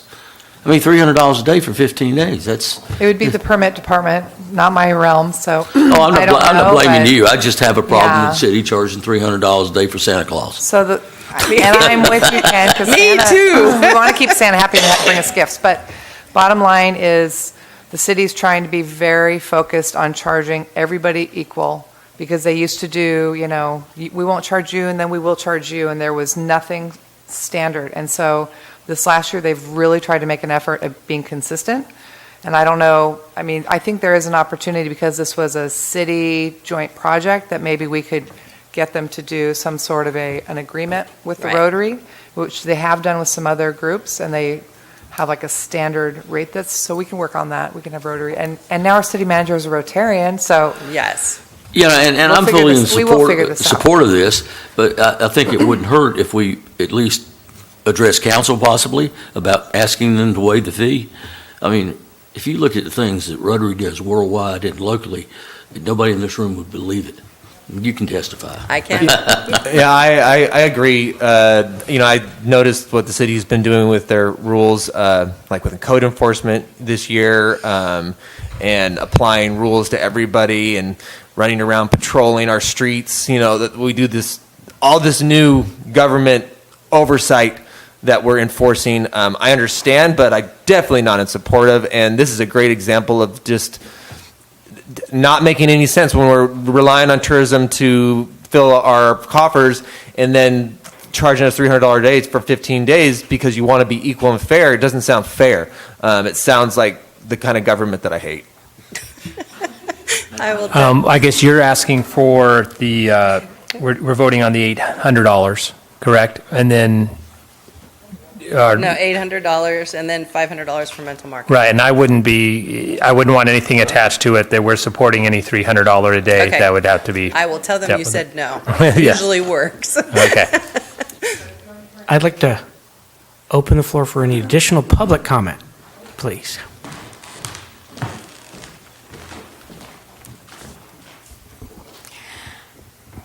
Joan Solu. And Taylor, you're singing my song. Let me just say something here. I'm so glad that Rotary is doing this. They're an amazing organization. And this is a completely worthwhile deal. This is a family fun deal. I will point out to you that if it took some extra dollars, rather than the $300 a day fee that the city is charging to money launder itself, because basically what we're using here, think about this, is general fund money paid by the taxpayers in our community. Now, we take our general fund pool and we give it away to these fabulous organizations, which are 501c3s, and then we as a city charge them the tax dollars that we just gave them. Pretty crazy. So I would suggest that you stick with the line of you not pay the fees and you try and work it out on a lot of these organizations, especially when it's general fund tax dollars like this. The other thing I'm going to say is if you have some extra money to support them with, I would encourage you to do that if they would keep the Santa House open for at least the weekends leading all the way up to the holiday. The reason why I mention that is because school does not get out until the 21st or the 22nd in the Valley, and it does not get out until the 21st or the 22nd in Los Angeles and the San Francisco area, except for the year-round public schools. So the visitors who are coming here and coming through won't be able to be impacted by the Santa House unless it's open beyond the 15th, is all I wanted to say. So just something for you to keep your eye on. Thank you.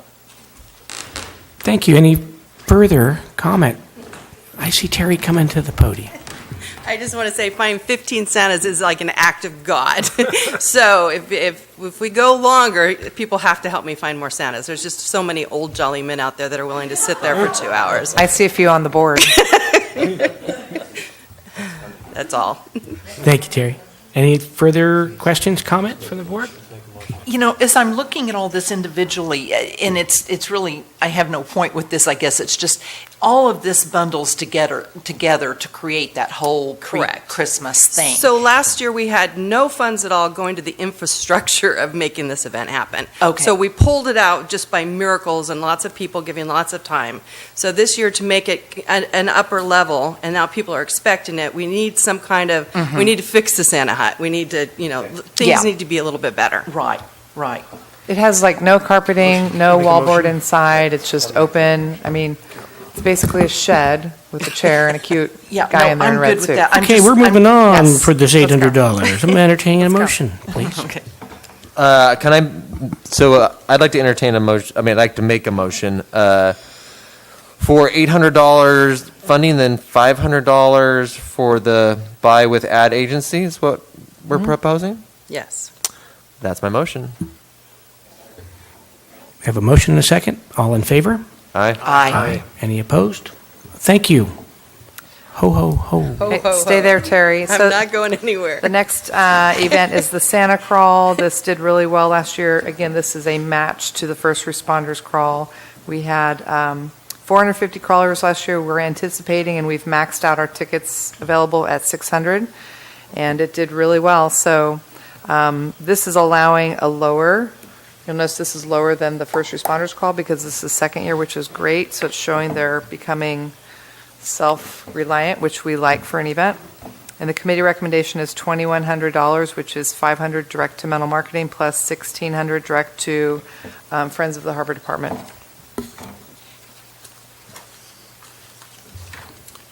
Any questions, board?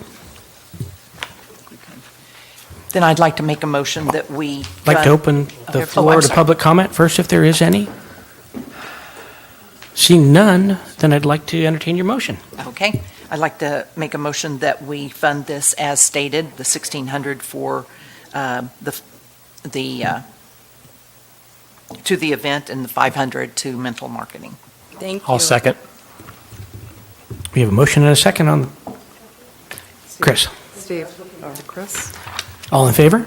Aye. Aye. Any opposed? Abstentions? No. Stay there. I will. Next portion is the snow day. So last year, so this happened 2 years ago, the rec department put it on and they basically put some ice out on Tidelands Park and we saw it did really well. So this last year, I asked Terry to see what she could do and she got one of our local ice guys down on the waterfront to literally, he brought like big buckets of his chip ice down from the ice machine. It was really awesome. It did really well. And so my request to Terry was, if we're going to do this, I want real snow this next year because it has that ability. It's a really great draw and the families loved it. It is more of a local event, I would say, than a tourist event, but it is down Tidelands Park. And we had 1,400 people sign up on Eventbrite last year. The turnout wasn't that because we had just had those fires and the air quality. Everybody, the news said, do not leave your house that day. So only the brave came out. And so this year the snow will come from glacier ice. They come out and they crush it and blow it. One of the problems last year was you can't put kids in front of snow that never had it and ask them not to throw snowballs. So there was a little bit of pelting of small children. So what we're going to do this year is have a hill area for the larger kids to sled and fall down on. We have a little under 5 area. It's a little tiny patch over by the compass. And then we're also going to have a snowball area. So it'll be both directions with hay bales behind, and whoever steps in there gets whatever they get. I have a question. This $3,500 that's proposed is just because we're changing it to real snow versus ice? Well, the problem with it wasn't just the ice. He brought them over in the 1-ton buckets, and it took this huge crew to knock them over, spread them around. It took twice as long as it should have, where glacier ice just comes out and just blows the snow exactly where we want it. It's more evenly distributed, so it just sinks in and melts into the grass. So So my response is if we're entering a space where we're running out of money for funding, this is one of the ones that I could see slashing completely, because from my experience with this event, and my family used to own a ski lodge in Wrightwood, California, and we made snow every year. Snow is ice, and once you put it on a lawn and a bunch of people climb on it, it's ice. And when you throw snowballs, they hurt, and that's just the way it is. And $3,500, if we could not spend it and have ice, or spend it and have ice, I would go with not spending it and have ice. I don't know that that's an option, Taylor. So last year, this gentleman that brought it over on his forklift, he had to bring his forklift, close down his business, and then the rec department stood there and they shoveled it out. So we had a lot of volunteer time. I mean, the rec department really stepped up last year, and I don't know that we're going to have that much free use of them this year. In order for me to support that, I would hope that we would, since it's mostly a local event and it's a new event, that we could package this like you are, and this is all going out in marketing before and even after. Great photo ops to help our winter occupancies, which are low, because that's our goal is T-bid. That would be the support, is that we use this as a springboard to increase occupancy this year and in the future, to make this more a winter destination, which you don't always think of the coast when you think of winter. Absolutely, definitely. So the $3,500 is mostly the application of the ice. Correct. I understand. It's $3,250 to be exact. It's 10 tons of ice. Any public comment? Seeing none, I'd like to entertain a motion. I'll make a motion to fund the snow day at the $3,500 suggested by the committee. I'll second that motion. Calling for a vote. All in favor? Aye. Aye. Aye. Any opposed, any abstentions? No. Snow. Let it snow. Thank you. I think I'm the one that gets hit most with the snowballs. And now, I guess we're on to leprechaun I've got a crawl. housekeeping question. No. What is everyone's timing? Timing's running out. We've got 15 minutes. If there's any way to postpone this, it'd be good. I don't think so. I don't think we're even halfway through, and we've got 15 minutes. So let's go quick. So this we next need one. to take our time on each Right. one and do this right. So But let's do what not we take can. our time on this next one. I recommended and the subcommittee recommended to not approve it because it's another crawl and we're trying to limit the crawls. So Okay, that one I don't have any problem saying no to as well. have Do to we make need a to make a motion. motion? This would be the It's Singles the Awareness Day crawl. And it was said no. So I entered any public comment about the singles swinging event? So I'd like to entertain a motion to say, no, we don't want to support this. I've got a motion from Ken. I'll second.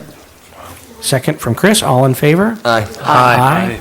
Sorry, no singles event. That's fine. Now, let's talk leprechaun. Leprechaun crawl, the recommendation by the subcommittee was for $1,500. That is $1,000 that goes direct to the 501c, which is Friends of the Harbor Department for advertising, and then $500 direct to Mental Marketing for additional advertising. This is done in the restaurants and bars and lounges, not in retailers, so it's a little different than the other two. Only has about 14 establishments that participate. Any public comment? Any questions, comments, board? Entertaining a motion. Jennifer, the data from last year on this one, because we did have it, showed that it was successful? Very successful. All right. Yes. I make a motion that we approve the leprechaun crawl budget of $1,000. Plus 500. Plus 500, please. Plus 500. I'll second that motion. Okay. Calling for a vote. All in favor? Aye. Any opposed? Any abstentions? Passes. Thank you, and thank you, Terry. Terry has one last one. One more. So the last one is for Soaring Morro Bay. This is a new event that would happen the same weekend as Kite Festival because they did not apply for a grant. So I'm going to let Terry talk a little bit about this. So the Soar into Morro Bay, we're taking those big octopus kites that you see on that really viral video that's on. They're huge. They're ginormous. And so they come from Amsterdam. It's a kite flying team that's world renowned. So they're bringing 3 octopuses, an actual size humpback whale and orca whale kite. So they're pretty visual, pretty amazing, and so they'll be just showcasing those. And then we also have the Wind is Power competition that's sponsored by PG&E. PG&E is actually making a kite for us for the Soarin' to Morro Bay, and so that would be housed inside somewhere. Where last year we had it at the gym at the Morro Bay High School, and kids had to make some kind of contraption that showed that wind was power. And so they did things with Legos, and it was really creative and really amazing. And PG&E brings a little, it's like a 2-table display showing how people get electrocuted. It's kind of awesome, but scary too. And then we also will bring back the kite surfing demonstrations, and then we want to do something in the bay with sailboats. But I need to get the Morro Bay Yacht Club or somebody on board for that. So it's just kind of using that wind as power.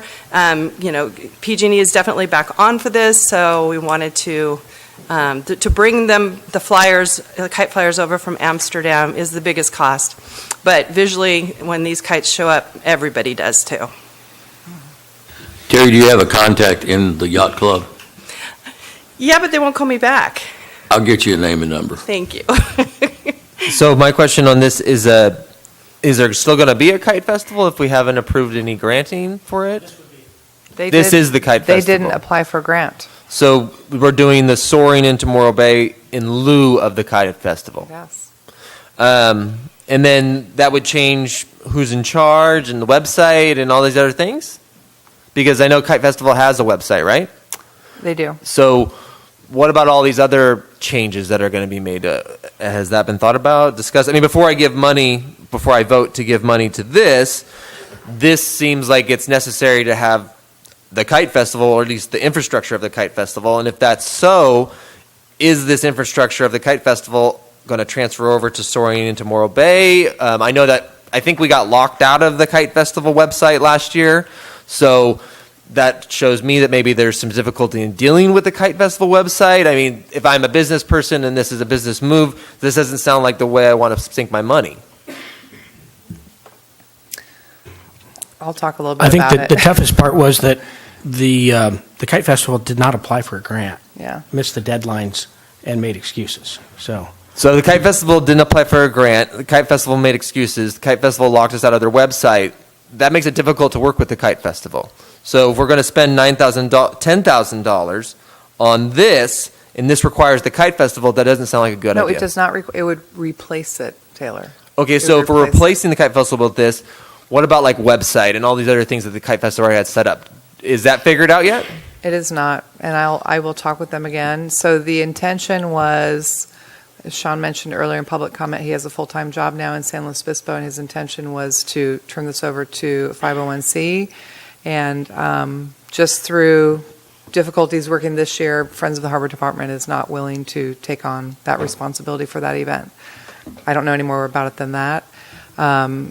So I gave Sean all the information. I did a letter of intent between him and the 501c, and I know that Bill LaFay didn't request anything financially, and he offered to give Sean whatever he wanted, but they, for whatever reason, were not able to come to an agreement. I would suggest on that, it sounds like there's more work that needs to be done before we approve $10,000 for something. I would suggest that we postpone deciding on this one until this discussion is more figured out, because I don't feel like it's figured out. I mean, you don't have a tourist event figured out, and you're trying to spend $10,000 on Soaring into Morro Bay, but we need a website, and we need a plan, and we need a design, and it doesn't sound like that's done. So let's talk about that a little more, because what I hear you saying, or what I think you're saying, is open it up so that the Kite Festival can come back in and apply for a grant? I want to know if Soaring into Morro Bay is taking over for the Kite Festival, does Soaring into Morro Bay have a website, and are they ready to put on an event like the Kite Festival? Yes, we've already secured the URL. And the reason, when it's the same weekend so this was an attempt to make sure that everybody that's coming for the Kite Festival gets to see some kites in the air. So, Jennifer, did they have everything set up to replace the Kite Festival? Yes.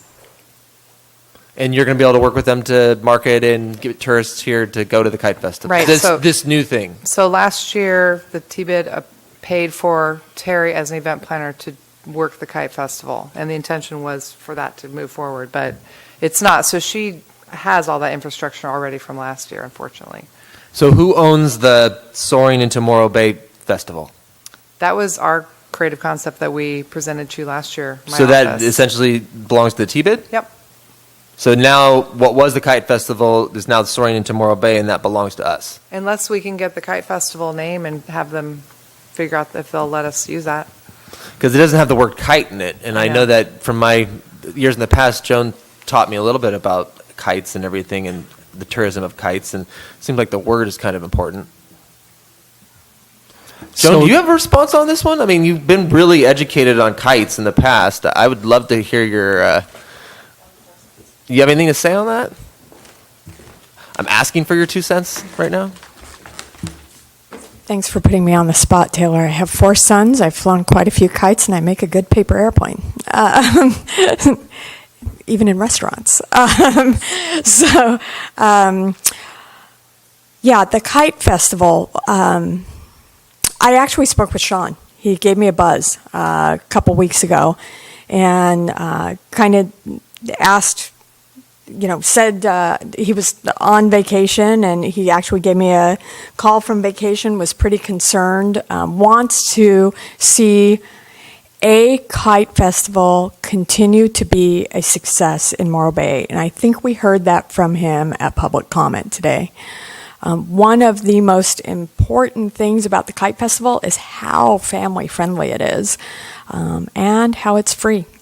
And one of the terrific aspects of that is how the Central Coast Funds for Children, the women, come out, and we have paid for their tent, and they have given out thousands and thousands of kites to kids, and they're easy fly kites. They're literally like pocket easy fly kites, who have either never had kites before, they haven't had this experience of flying kites at the beach, they get to decorate their kite, get it up in the sky, get their strings tangled with their brothers and sisters, have it come down and hit their dad in the back, all those fun experiences that we allow them to have out there on our beach. And so the Kite Festival is integral to our complete festival circuit here in Morro Bay, and if you support it, I really strongly encourage you to support setting that money aside for Central Coast Funds for Women for the tent.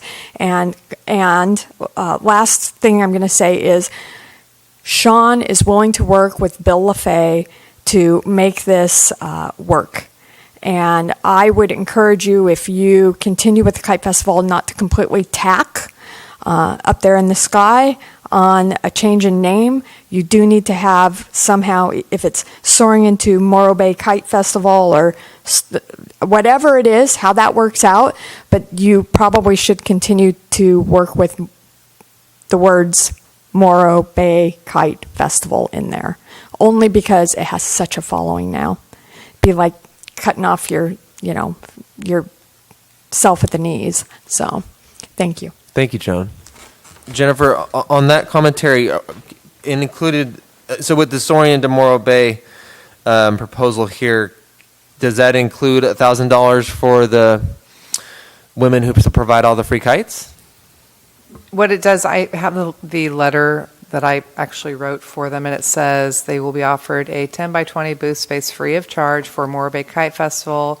They will bring their own tent, and they will be the only kite vendor at the festival. Second booth will be for Central Coast Friends of Children.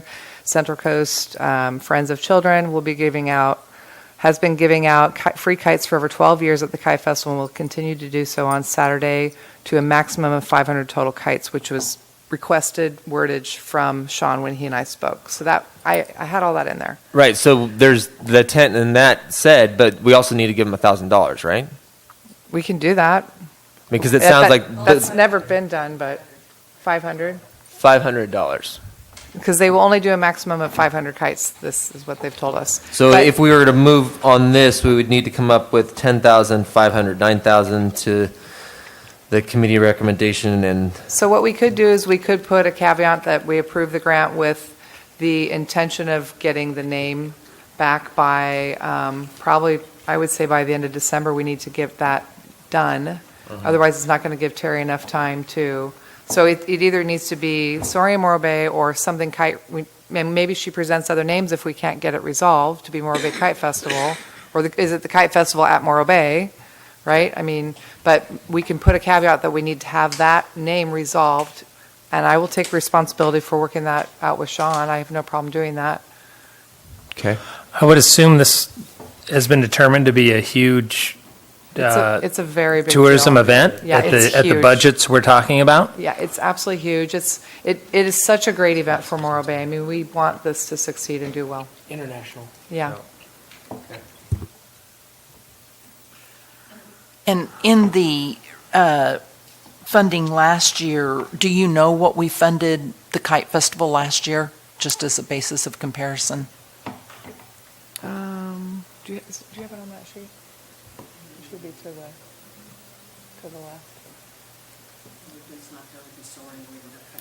Oh, I don't have it on because they didn't apply for a grant. I'm sorry. But Yeah. they were given a pretty large grant, plus money for an event planner, and plus we paid for hotel rooms for their kite flyers. It was Oh, okay. substantial. It was Okay. very substantial. Okay. I'm sorry, I don't have the exact number. That's though. okay. No. Any further public comment? Seeing none, I'd like to entertain a motion.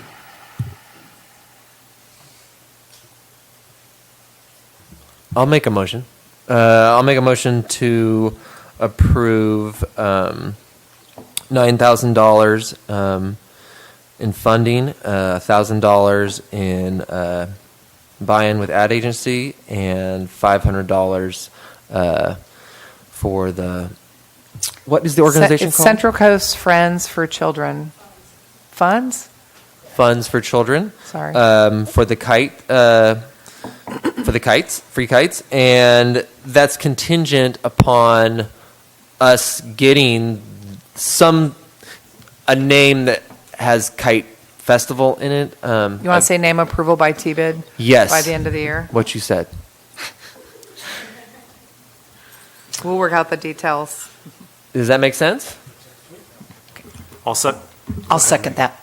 You got a second and a second? Oh. We'll do that.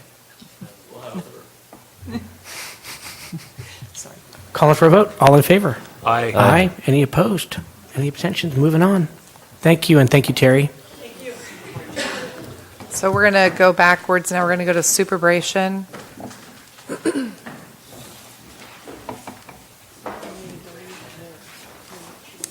We might have to continue.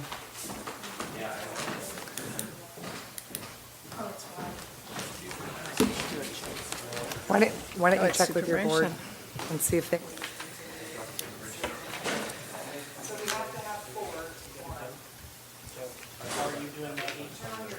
I've got it till about 1:45. I'm sorry, 12:45.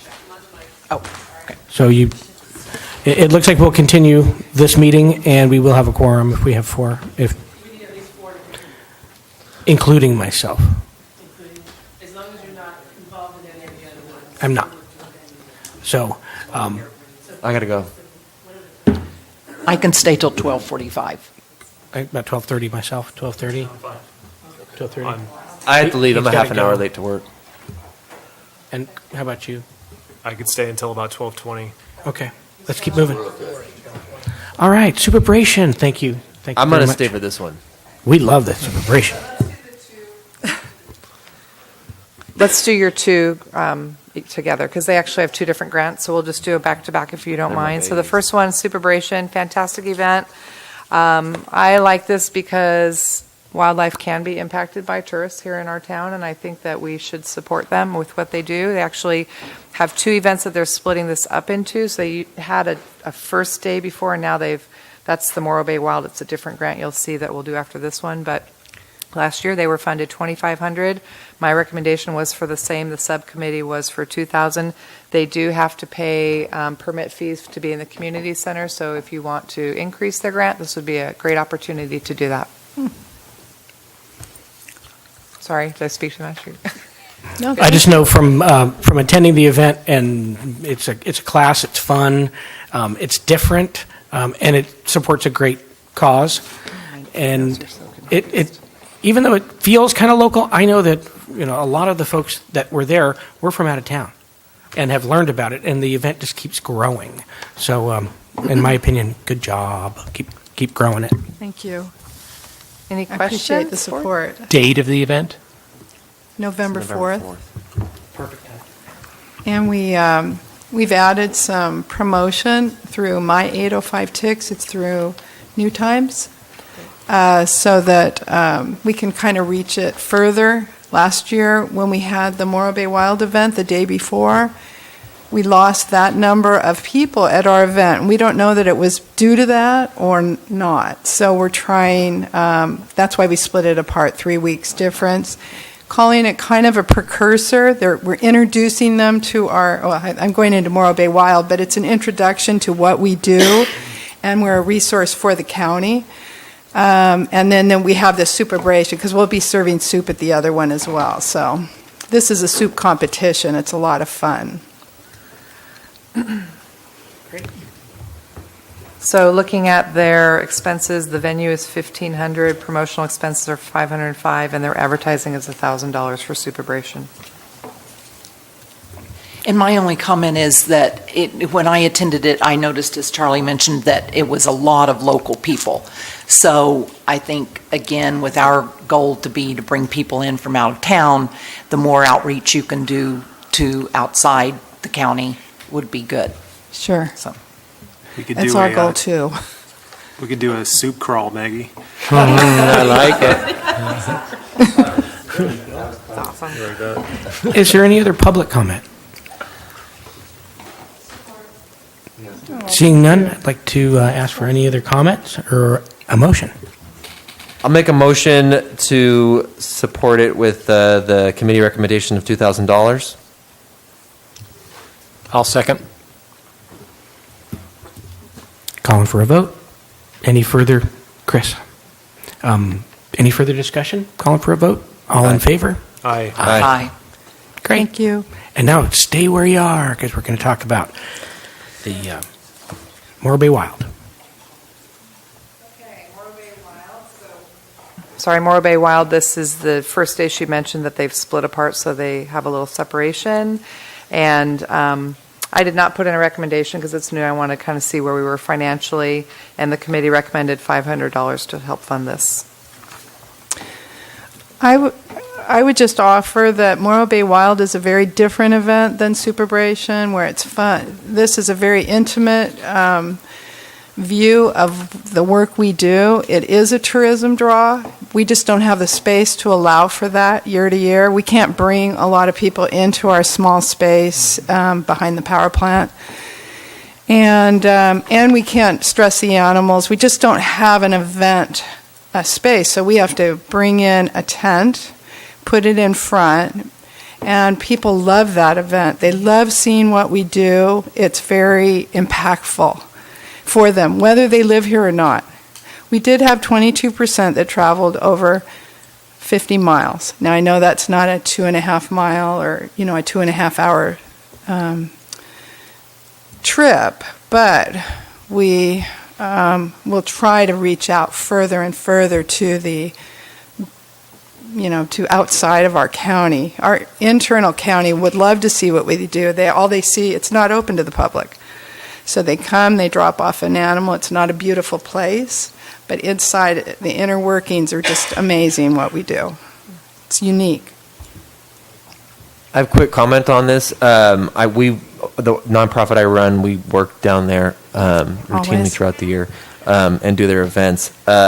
Their space is had a lot of additions in the last few years. It's really a cool. I mean, they got some great facilities for the animals, but part of the structure of how it functions is that you're actually all the animals are intended to go back into their habit, into the wild. So you're actually building enclosures that are about rehabilitation that makes it so the animals can't see you and you can't see the animals. So it's not about human interaction with the animals. Like we also have done work with Zoo to You, which is totally the opposite, where they're playing hardcore rock music the whole time to get the animals used to people, where this is completely the opposite of that. So to have an event there, you can see the draw for humans to want to see that and how these people put the animals back together and get them back in the wild, but at the same time, it's very difficult. So it would be neat to see in the future if there was some way to like break it into sections where you could have 22 people come in, and then for a certain amount of time they leave, and then an hour later 22 people come in.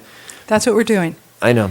Okay, so it would just be great if we could do more of that, because I don't want to change the structure of it, but at the same time, what you're doing is so great that the more people that see it, not only is that a tourism draw, but it's also good for you for funding. So, yes, it is. And that's our job, is to cultivate these things in our community. Yeah, so we did increase it from 70, it was 45 last year. We increased it to 75. We're doing a pretty detailed virtual tour of the internal center because it gives them, you can't really talk a lot in our center. It's a wildlife hospital. So giving them more of that exposure outside, bringing them in, walking them through, and then they can see it. There might be an animal on the exam table, but we have to be very quiet when we go through. And the caging is exactly right, as Taylor says. We're not peeking in the cages and things like that. It's just not good for wildlife. So I like what you're saying, Taylor. I think a really great way to accomplish that is for us to hear more when you're getting ready to release, and us visually get down there and be able to take photos of these releases so we can use them on social media to show what we're doing for our community. And that would do it. You know, that she brings up a good point that like once a year we support this weekend, Superbration, and now the Morro Bay Wild, but the organization is part of Morro Bay and it's been there forever, and I'd like to see it there forever. If you need to see us support this throughout the year, because we could help each other, and I would love to see that be part of us supporting you with funds, is for us to also support you throughout the year by us doing marketing like Jennifer spoke upon. I mean, and maybe along that tangent, if there was a way to do events like Morro Bay Wild, not just at this point, but maybe you could do maybe you have a 4-series Morro Bay Wild, or 4 times a year you have Morro Bay Wild. Yes. So you have Morro Bay Wild with Superbration, but then quarterly you have a Morro Bay Wild event. That's going to increase your funding as well as be a marketing for us, and then people get tied to the animal, so they're like, well, that animal just got a new eyeball, and now it's going to be released in 6 months into the wild, and then you see that on social media, and all of a sudden we're using that. You can see how that would play out. It shows what Morro, and that gives us also what Morro Bay is all about. We're not about getting drunk. We're about the nature. Yeah, exactly. I get it. You know, the releases are hard but I think we do have to do a better job at getting that out there, even for our donors to see it. We're trying to release as quick as possible and not hold. It takes time to pull people together. There's no guarantee which animals will be available for release. Text me any time of day. I will be there. I love it. I absolutely love it. Okay, I'll be great, there. great. Yeah, a video camera is thousands of people. We are doing that. We're looking at webcams. So Rotary Club gave us a grant for $800. Thank you, and we're putting in these are pool monitoring videos for our staff, not necessarily for events, but along that same line, we want to put the webcams in some of the caging, the baby bird room, things like that, where we can show the public as they come through, even to drop off an animal and have events. Okay. Any further public comment? Seeing none, I'd like to keep moving. I'll make a motion to support Morro Bay Wild with $500 in funding. Calling for a vote. All in favor? Aye. Thank you. Passes. Thank you. Next, we're going to talk about the tall ships. So this is a requirement now. Yes. I'm sorry to interrupt. Should we give preference to the folks that are here because we're running out of time?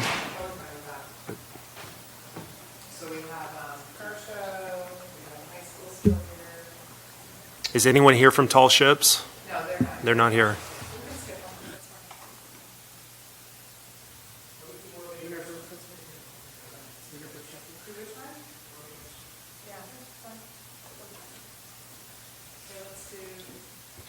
The high school wrestling.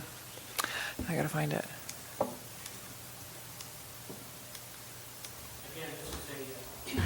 This is similar to the volleyball. This is one I think is actually bigger and better. Yeah, it's a little draws bit a lot different. lot more people from out of town. We love the event. We want to continue to support it. Great, thank you.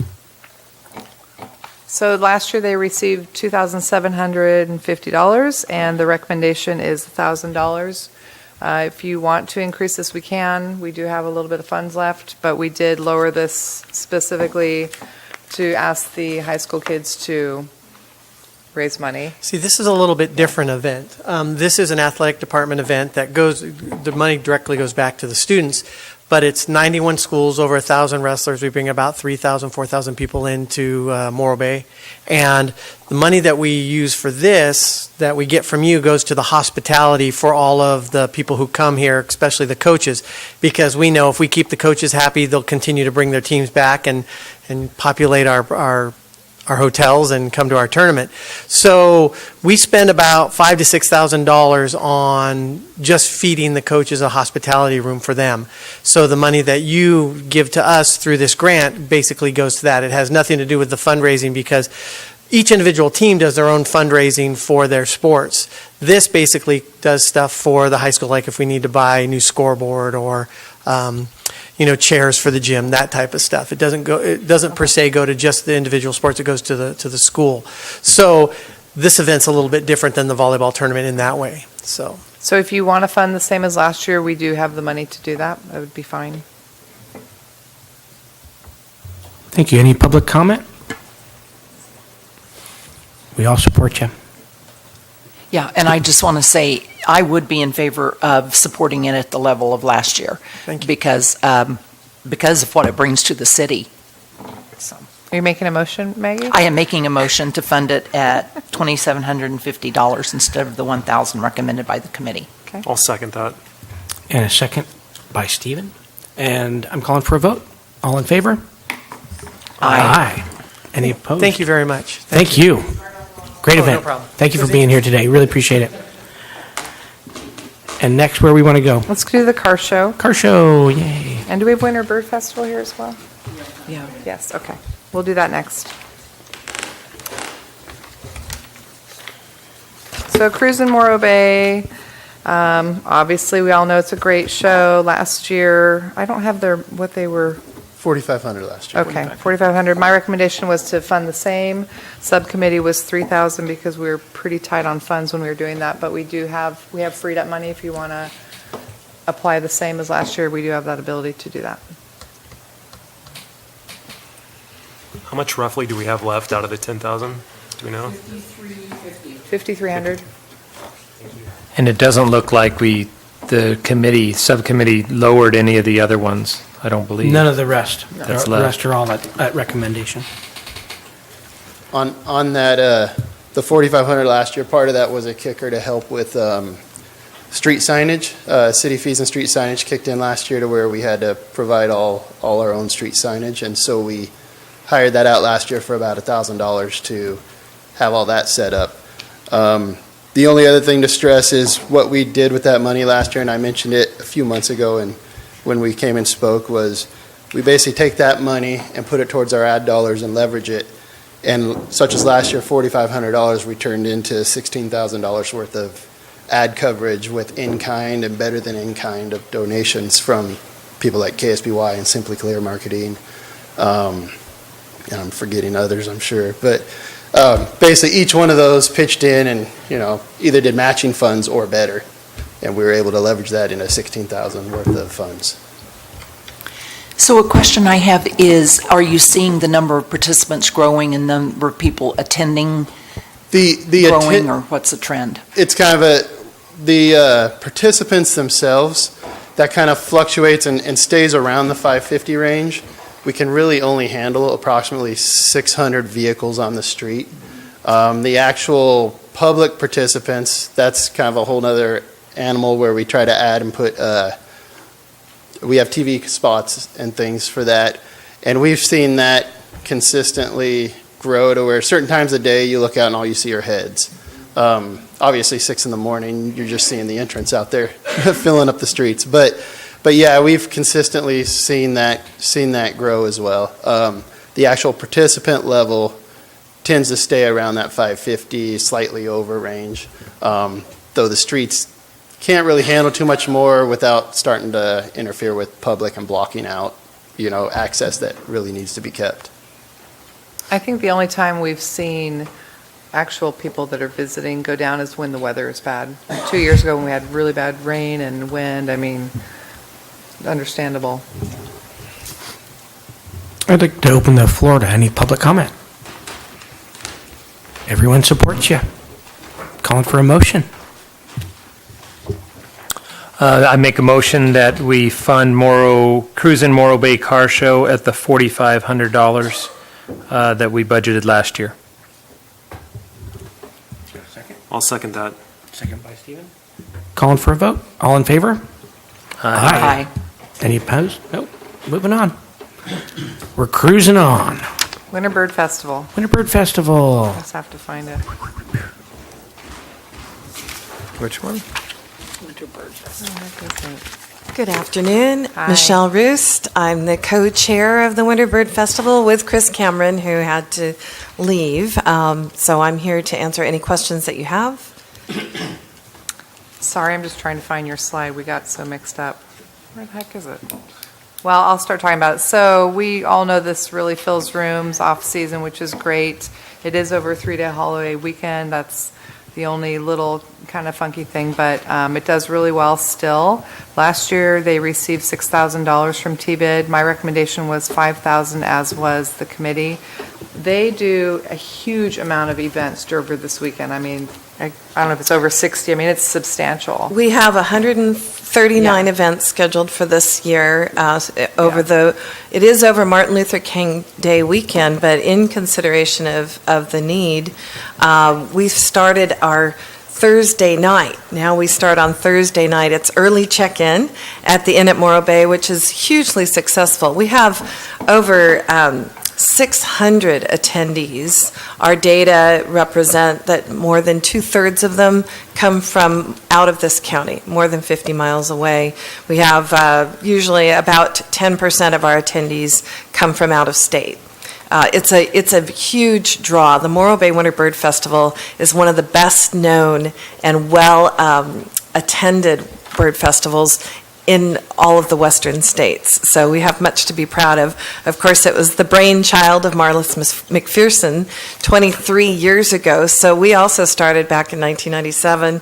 I've been a volunteer bird leader since 2000 and have now come onto the board, and I will be board chair next year. And so starting on Thursday night, early check-in, people get their itineraries, they get their T-shirt, they get their name tag, and they get their first sunset of the weekend. And it goes all the way through the Monday morning Mind Walk series, which is hosted by State Parks.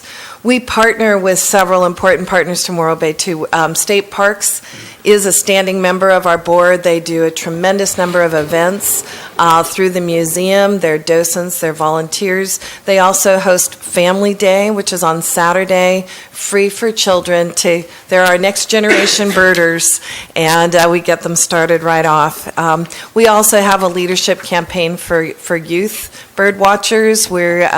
This last year we had 16, 17-year-old bird field trip leaders leading the younger groups in bird watching activities. So we're really dedicated to that. Also, just to let you know, the lineup this year for our speakers is the all-stars of the bird watching world. I can't believe that Susie Black got both of these speakers for one weekend.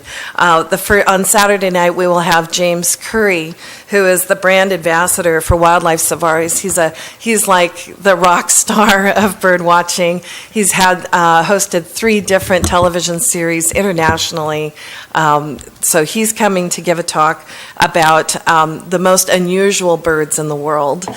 So that's going to be a fantastic presentation. And then on Sunday night, our speaker is Alvaro Amarillo, He's from Chile. He's written several books on Chile, but he's also a very famous Gold Star international birder who's based in the San Francisco Bay Area, and he wrote the book that is my favorite book, which is the American Birding Institute's Association's Guide to Birds of California. I use his book all the time, and he'll be talking about seabirds. So we have an incredible lineup. So they will both each be leading their own field trips throughout the weekend. So not only are we asking them to come and give these presentations, but they're giving back and providing leadership on our bird field trips throughout the weekend.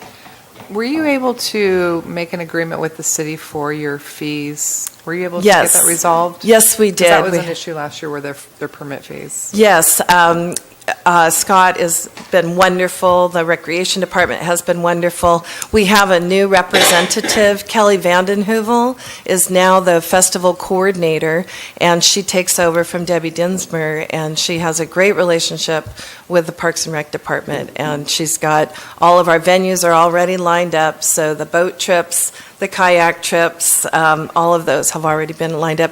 Everything seems to be going very smoothly. Any chance you'll ever move it off that weekend with a different one? You need Well, all those you know, days. that it's 23 years in the running, just like some of these other long-term events. Part of the marketing is simply because everybody knows when it is. So that would be a push to take it off of that weekend. But if that came as a recommendation, then that would be something we would consider. Okay, thank you. Any further public comment? The only comment, I'll make one more comment that, it'd be too late for this year, but if you considered it next year, then maybe as a board, we would even consider upping your funding, because there would be more benefit through those hotel rooms on that. Yeah, So just something that keep in Since I'm mind. new to the leadership, I had not heard that before. I thought that. Oh, I since it's can't in- quote that. I'm just saying, that's just an idea. Yeah, it's in January, it's in the off-season, and our event goes rain or shine. Our birders are intrepid. If it's howling out there, they're right out there with them. Because the events are planned so far ahead, I don't think that we could consider a change for next year, Oh, sure. for 2020. So this would have to be a long-term conversation. Okay. And we also work with Pacific Wildlife Care. They do tremendous presentations that are very popular. That's all I wanted to say, is we work really closely. We have our educational ambassadors at the opening and throughout the exhibit. Where they also have tours, 2 planned tours that come through our center, which is a little different than the other events that we were talking about earlier. And then we do 2 raptor shows that are part of that, and free admission for those that attend the Morro Bay Winter Bird Festival, but the public is invited. It's a nominal fee, $1 or something. $2. That was all. Thanks. I think it would be worthwhile to give them the same amount as last year. I only recommended 5,000 because that was our cap at that point. Well, we use the funding in part to bring these all-star bird watching masters, like you would pay a lot more money to go see these guys anywhere, where it's included in the $85 fee. And we haven't raised our rates for a while, our fees. So this is an incredible opportunity. Also, local residents can pay just to go to the presentations. We also do pretty extensive marketing and outreach. We also do data collection. We have a post-event survey that goes out to our attendees, which validates what we know about our visitation data. Thank you. Any other public comment? Any other questions or concerns? If not, I'd like to call for a motion. Jen, will you say what you said a minute ago again, though, about funding? I would, since we have extra funds now, I would recommend to fund the same as last year, the 6,000. Okay. I'll make a motion to go ahead and fund the Winter Bird Festival for $6,000. Thank you, Stephen. You have a second? Can beat you to it, Maggie. You guys need your mics on. Calling for a vote. All in favor? Aye. Aye. Thank you very much. Thank you. Yeah. Thank you, Michelle. So we have just 2 grants left, and then we will move on to the installation grants. I can go. You're leaving? He's got to go. Do you have a quorum if I leave? Yep. I'm not gonna get Stephen kicked off. Allen is leaving the board, but we still have 4 members. Okay. So the next one we're going to talk about is the tall ships. Why don't we go ahead and take the folks that are here? Okay, those Sorry. are the installation grants, that's fine. But we can move off of these if you want to. Tall ships is, if you want, I think we can rock through the tall ships. I have to go pretty soon here, too. Then let's go ahead and do the other ones. Let's do the Yeah, installation let's do the grants. ones that are most important. Okay. So we're going to go on to the second section, which is the installation grants. So this is a $20,000 recommendation to go to City Council to use this part of the grant funds for installation and film grants. We put out a request, we got quite a few back, and so we're going to go through all three of them. First, I wanted to just really quickly show you some questions that were sent out to all the hoteliers. And the intention is to look at, is this money better used somewhere else besides funding our grants? This is a request by the City Council. So the first question was, would you like to see your general fund dollars used for something else? And 100% of the people said that they want, or let's see. Yeah, so 100% want to see them used for the funds, for the grants. And the next question, oh no, was, would you like to see the grant money used towards tourism improvements, meaning something that would be permanent, improving the city? And so we had a total of 12 hotels respond out of the 37, and we had about 45% say yes. And the two on the far right that said other, please specify, were, I don't know, one was like open up the pedestrian path along the creek, things like that, not really things that we could financially do. And the third question was breaking it down by very specific items that we could do with that money: downtown tree lighting, more landscaping, new pole banners, weekly Embarcadero cleaning, art installations, or free trolley to hotels. And the two that came out the highest, the green bar at the top, is the downtown tree lighting, and the second one is the third bar down, which is the new pole banners. Okay? So,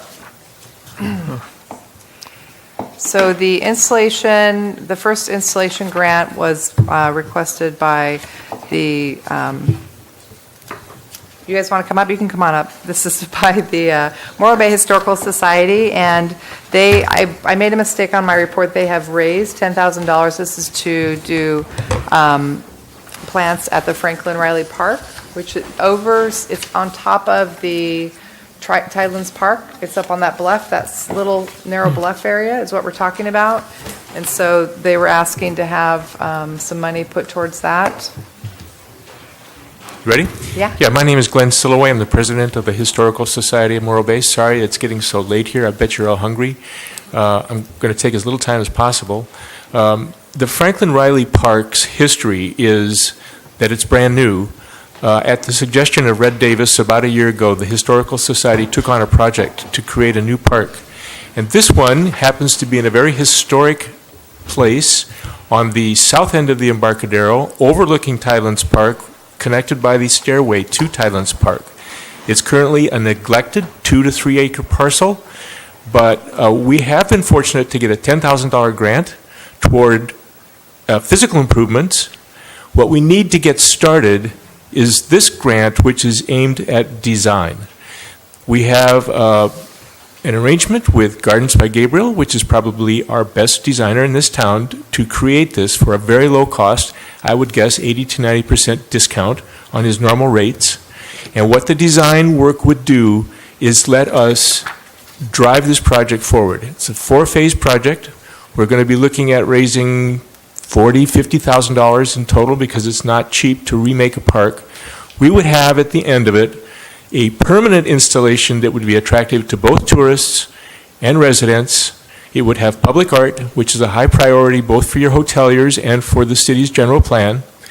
And we would have installations that we would be maintaining for an attractive kind of place that attracts people. This is placemaking. Right now, it's nothing much. We have an opportunity here to make something that will be for the long term. And if you think about this as a 20-year investment, we're asking for about $200 a year. This is something that will help us get started and take to other people to show them this is what the project is, this is the plan, this is our funds, we can get more money from you, we can actually do this. So I appreciate your consideration. Thank you. Hello again. I'm Susan Stewart. I'm a new board member on the Historical Society. I was also chair of the GPAC, a 30-year resident and 12-year business owner in the historic downtown district. I would like to encourage you to reconsider funding the park beautification proposal for the Franklin Riley Park, named for Morro Bay's founder. As stated in the application, we do have a grant for $10,000 for park benches, signage, and interpretive panels. The funds we are requesting from the city would go towards landscape plans and development. The project area is directly above Tidelands Park and has been heavily frequented during musical and fireworks events in the park. Creating more beautiful and informative space will help enhance the connection between Waterfront Bluff State Park and downtown activities, improve and facilitate walking and biking activities, and expand our offerings to visitors as well as locals. This project is part of creating connections as much as the Harbor Walk and the Downtown Waterfront Strategic Plan, which states in part a goal to showcase opportunities to discover and highlight Morro Bay's natural beauty and create a network of outdoor spaces to socialize, enjoy quiet and natural serenity, and appreciate views of the bay. Our group is offering to create the space. Your job is to put it on the map, which makes those connections.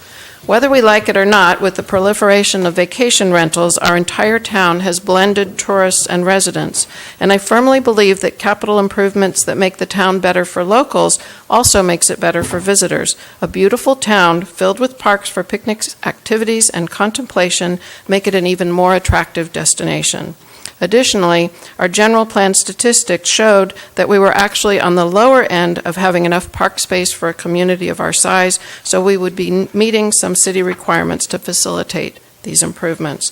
Thank you for your efforts on behalf of our town, and I do hope that you reconsider the committee recommendations.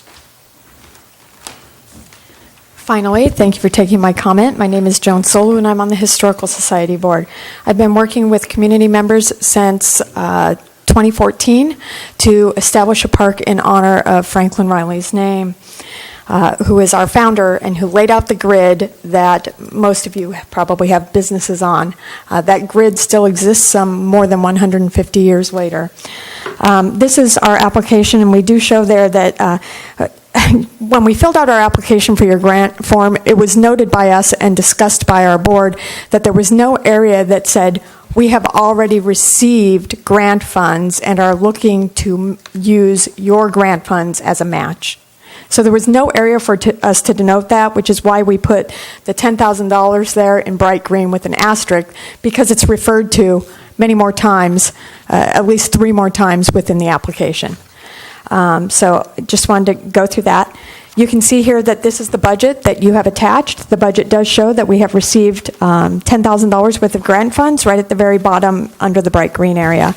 Remember that those grant funds are for phase 3 of this park installation program. Phase 1 is really design. And without a design, you can't really install anything. It would kind of imagine that you want to build a house and you just go out and buy some baseboards, but you haven't seen an architect yet. Just think of it that way. Look at how large this park is. You can see that that fuzzy stuff that looks kind of like snow is actually the bay. This park encompasses that entire triangle there where those little tiny cars are, and goes down along Embarcadero Road where there's parking, up the bluff, and on top of the flat surface of the bluff area.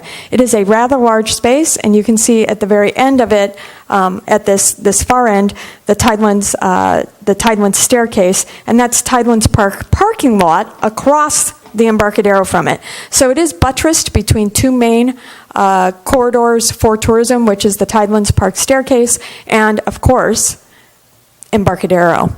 The Embarcadero, our very famous Embarcadero. Here is a current picture of the park. That's what we're looking at right now in terms of tourist draw. The picture on the right, however, we know from just being human, that trees draw tourism and parks draw tourism. And some examples of how parks draw tourism are Central Park, Yosemite Park, Kings Canyon National Park, Montana de Oro State Park. Some trees that draw folks in are General Grant, General Sherman, and many, many other groves of not only redwoods, but small urban forests within communities of our size or even a little larger. So you can see that this tree here is one of our founders' trees. We believe it to be planted by Franklin Riley, one of the last remaining trees from over 150 years ago. The tree trunk on that, I just want to point out, those are cars driving down Morrow Street. Look at the size of the trunk on that tree. You could literally park at least a VW Bug inside of that tree. It is probably the largest circumference of a trunk in Morro Bay and needs to be celebrated.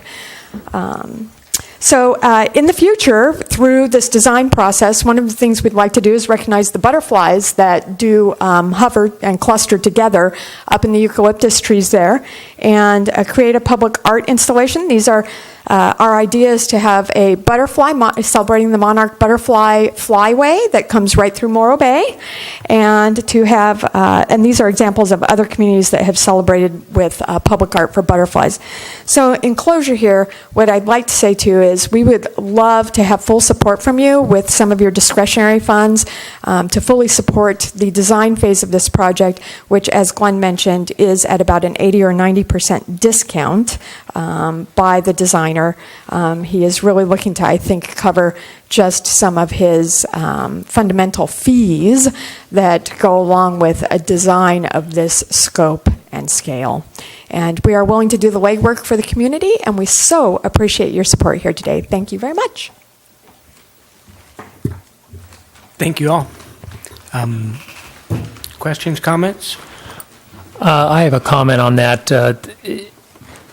When we first started visiting Morro Bay, believed that tourism-wise, I do believe lengthening the Embarcadero is good. We get a lot of guests all the time asking, what to do. And if everything's clustered in, the downtown, which is extremely busy, that's a one-day trip, and we're all looking to enhance to 2 days, 3-day trips. So anything that lengthens our town for the tourists, I think is great. And also, that's an absolutely beautiful piece of land. I always look at it and go, that should be something. So I commend you guys for the work you've done thus far on that. It's just begging for something to be done there.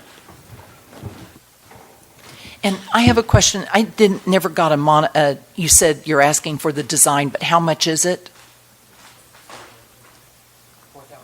$4,000. $4,050, correct? Okay. Yeah, we're asking for the $4,050 range. We can eat some of the marketing money if you don't want us to use that for the marketing of it. We're really excited about this project to present it to you here today because of all the projects that you've seen today.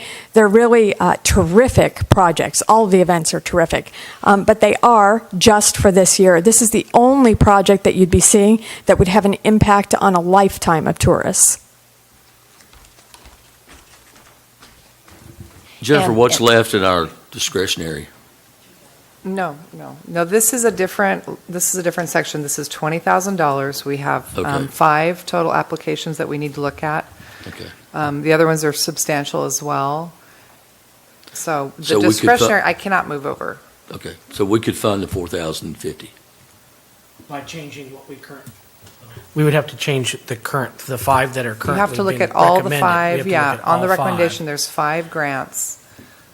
So the recommendation, only because I think this park is really amazing. I love this park, and I actually hosted a journalist out there from Newsweek. We went and had this great lunch out there. It was absolutely beautiful, but this park needs to be dealt with. But this is just for the design aspect, and when we looked at it as a subcommittee, the other ones were implementation now, and that's just how we had to look at, how do we use this limited dollars, and we looked at the ones that were actually able to implement this year, unfortunately. And that brings me to another question, which is, you said you have like $10,000 in funding, but somehow it got earmarked for later on. Why was it not? Why were the people not willing? Because to me, it seems like you would fund it as you go. So the first thing is design, and then. So why is that $10,000 you have currently reserved for later? Thank you for asking that question. That's a very good question. There's a number of things that, it took us about, and I'm not beating anyone up with this, it took us up to about last month to acquire the actual layout from the city of that park area. We have gone through an extensive, just 18-month conversation with the city offices to understand exactly what was involved and what the scope and scale of the size of the park was. In that time, these funds came up for installation. And Glenn left. Glenn wrote the letter and applied for them and received them to be held for the installation project. So this was a grant of sorts. That's correct. Yeah, they are grant funds that are being held.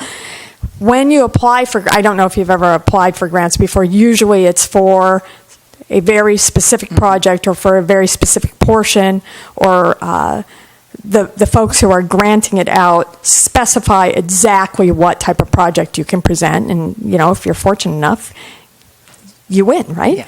I think Glenn was fortunate enough. So that's why that is being held for that. Those those are being held for signage and those things that you see listed. So what is the city's response now? Do they want a park there? This is owned by the city, this land, correct? And that they just don't have the funds to put towards it? Sure. So a number of years ago, a developer came. His name was Wayne Colmer. There was one house on those properties. Part of him getting the scope and scale of the development that's known as the Morrow Cove development was that he would do some improvements, a walkway improvement and some other improvements, which were done, and lay out the foundation for irrigation and electrical. That was done, and he was to upkeep that for 3 years. He did. It was turned over to the city during a time when I believe Dynegy pulled back some of its support, and so the scales of balance tipped, and the park was largely left to its natural state. And as we searched for an area inside of Franklin Riley's homestead to honor him and to also create a lovely park for our community, we came back across this area, and the city council is totally on board with this. In fact, I would say 6 to 8 months ago, they designated that park as to be Franklin Riley Park in perpetuum, but in conjunction with the Historical Society of Morro Bay, and asked us to move forward with the beautification process. Does that help? Mm-hmm. Great. Jen, can I have a question? How would the committee have felt if they would have known about the $10,000 money that they had collected in matching funds? I mean, would that have made a difference in the recommendation? I don't think it would, only because, well, the lighting grants that came in were pretty strong and easily implemented, which is, I think, a really good thing for tourism. The lighting plan, it does make sense, but is there electricity to light those trees? Yes. I mean, is there, Yes. was a question that I had, because the rumor I heard was that they're going to put lights in trees and there's no electricity to plug in. We'll go through it all, but it's only trees that have city power to them right now. And is there any other alternative to the Historical Society doing this? Can the city hire a landscape architect? Would they do that?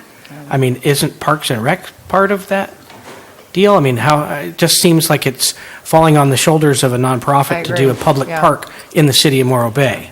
It's kind of... No, that's a very good point, yeah. Where's Park and Rec with this? Where aren't they involved in coming to the table? It's just rec, it's not park. Thank you for that. Recreation Division does support this project. They are going to support us. They have indicated to us that we would have terrific support with them through the permits, as well as community development, through the permits and the cycles of funding that the city needs to have a project of this scope move forward. Also, they would be able to help us move the project through Coastal Commission. And in those ways, absorb those portions of what needs to occur. Again, to develop a landscaping plan for a 3-acre plot of land that is on a bluff with a significant amount of trees would be a lot more expensive. We are just hopeful that we can share equitably in the funds that are available here today. We are grateful for the $500, but we are hoping that, and I think it's too bad that the subcommittee is not here, because I would love to hear directly from the subcommittee themselves whether that $10,000 miss would have made a difference. And I would like to think that it would have.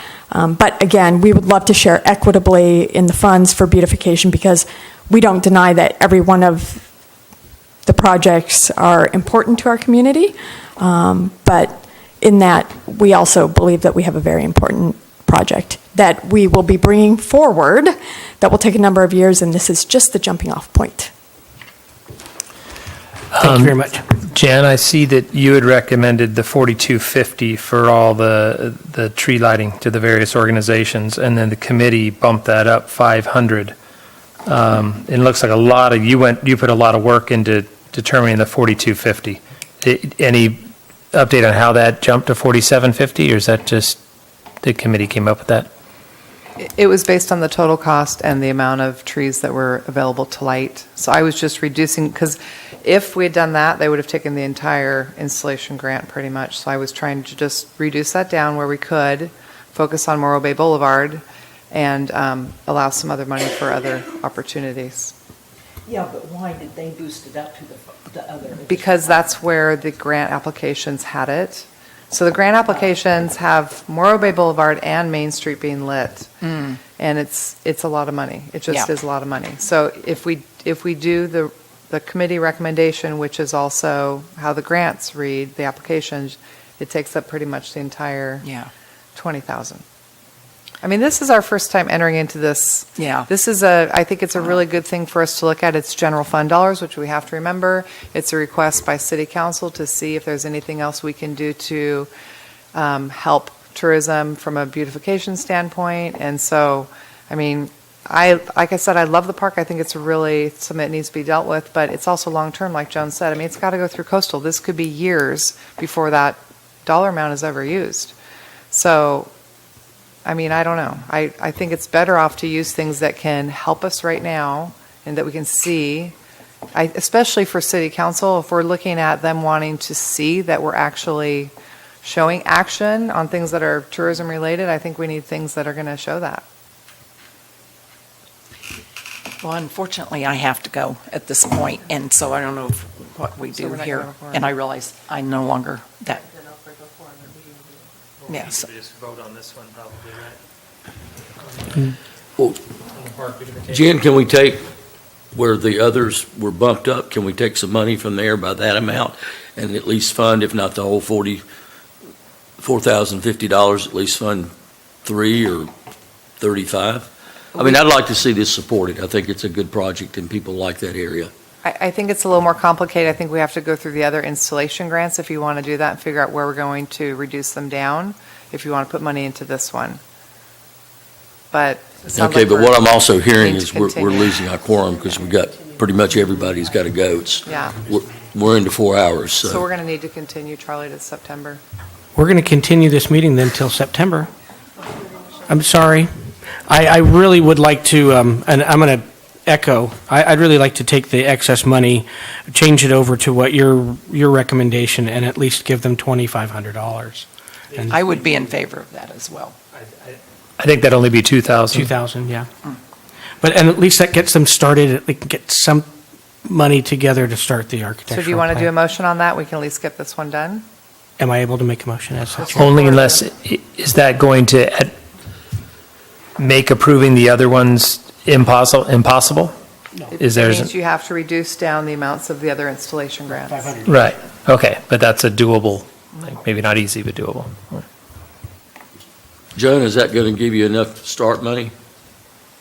Better than nothing. Yeah, it's better than nothing, but, I didn't follow the math. I'm so sorry. I didn't. well, I was asking if we could take the amounts from the other three that have been bumped up, and that would free up about $2,000. What is that? It's 2,000. 2,000 is it? Okay. So whatever you're, again, I'm going to go back to, we're grateful for $500. So we're grateful for whatever you could find to support a project of this magnitude. So. Well, in that case, I want to make a motion that we support them with 2,000 as our max right now. Is that what we can do? Yes. Okay. I'll second. Any other discussion? Calling for a vote. All in favor? Aye. Aye. We're going to call this meeting, and future agenda items will be anything that was left off of this. Do we have call any future agenda items from the board? No, but I would like to mention now, if anybody knows who else won't be there, I will not be here in September. That was a plan before I was on the board, so I will not be here. So I want to make sure you have quorum for September. And I also would like to thank Ken Clark for his service on this board, as this will be his last meeting. Thank you, Ken. Joan, one more thing? Future agenda item? Future agenda item? Public comment on future agenda item? Looking for him? I would love to see the board bring back that TOT and really do an aggressive look at how TOT was affected by your marketing programs last year, and make sure that in this upcoming year that you make the changes and the necessary improvements to grow that TOT. There's no other single indicator of your success or failure that could be more readily and handily measured. So I would suggest that you look back and have a comprehensive look at TOT, and I would ask that you also ask for sales tax figures to be brought to this board, so you can look at how the marketing is impacting sales tax. And Ken, thank you so much for your service. It's been a pleasure to have you here in Morro Bay. I would ask the board to postpone that future agenda item until our strategic plan is done from Carl Roboto, because that will make the decision. I agree with you on that. Thank you. Okay. And thank you all. We are calling this meeting adjourned at 12:55.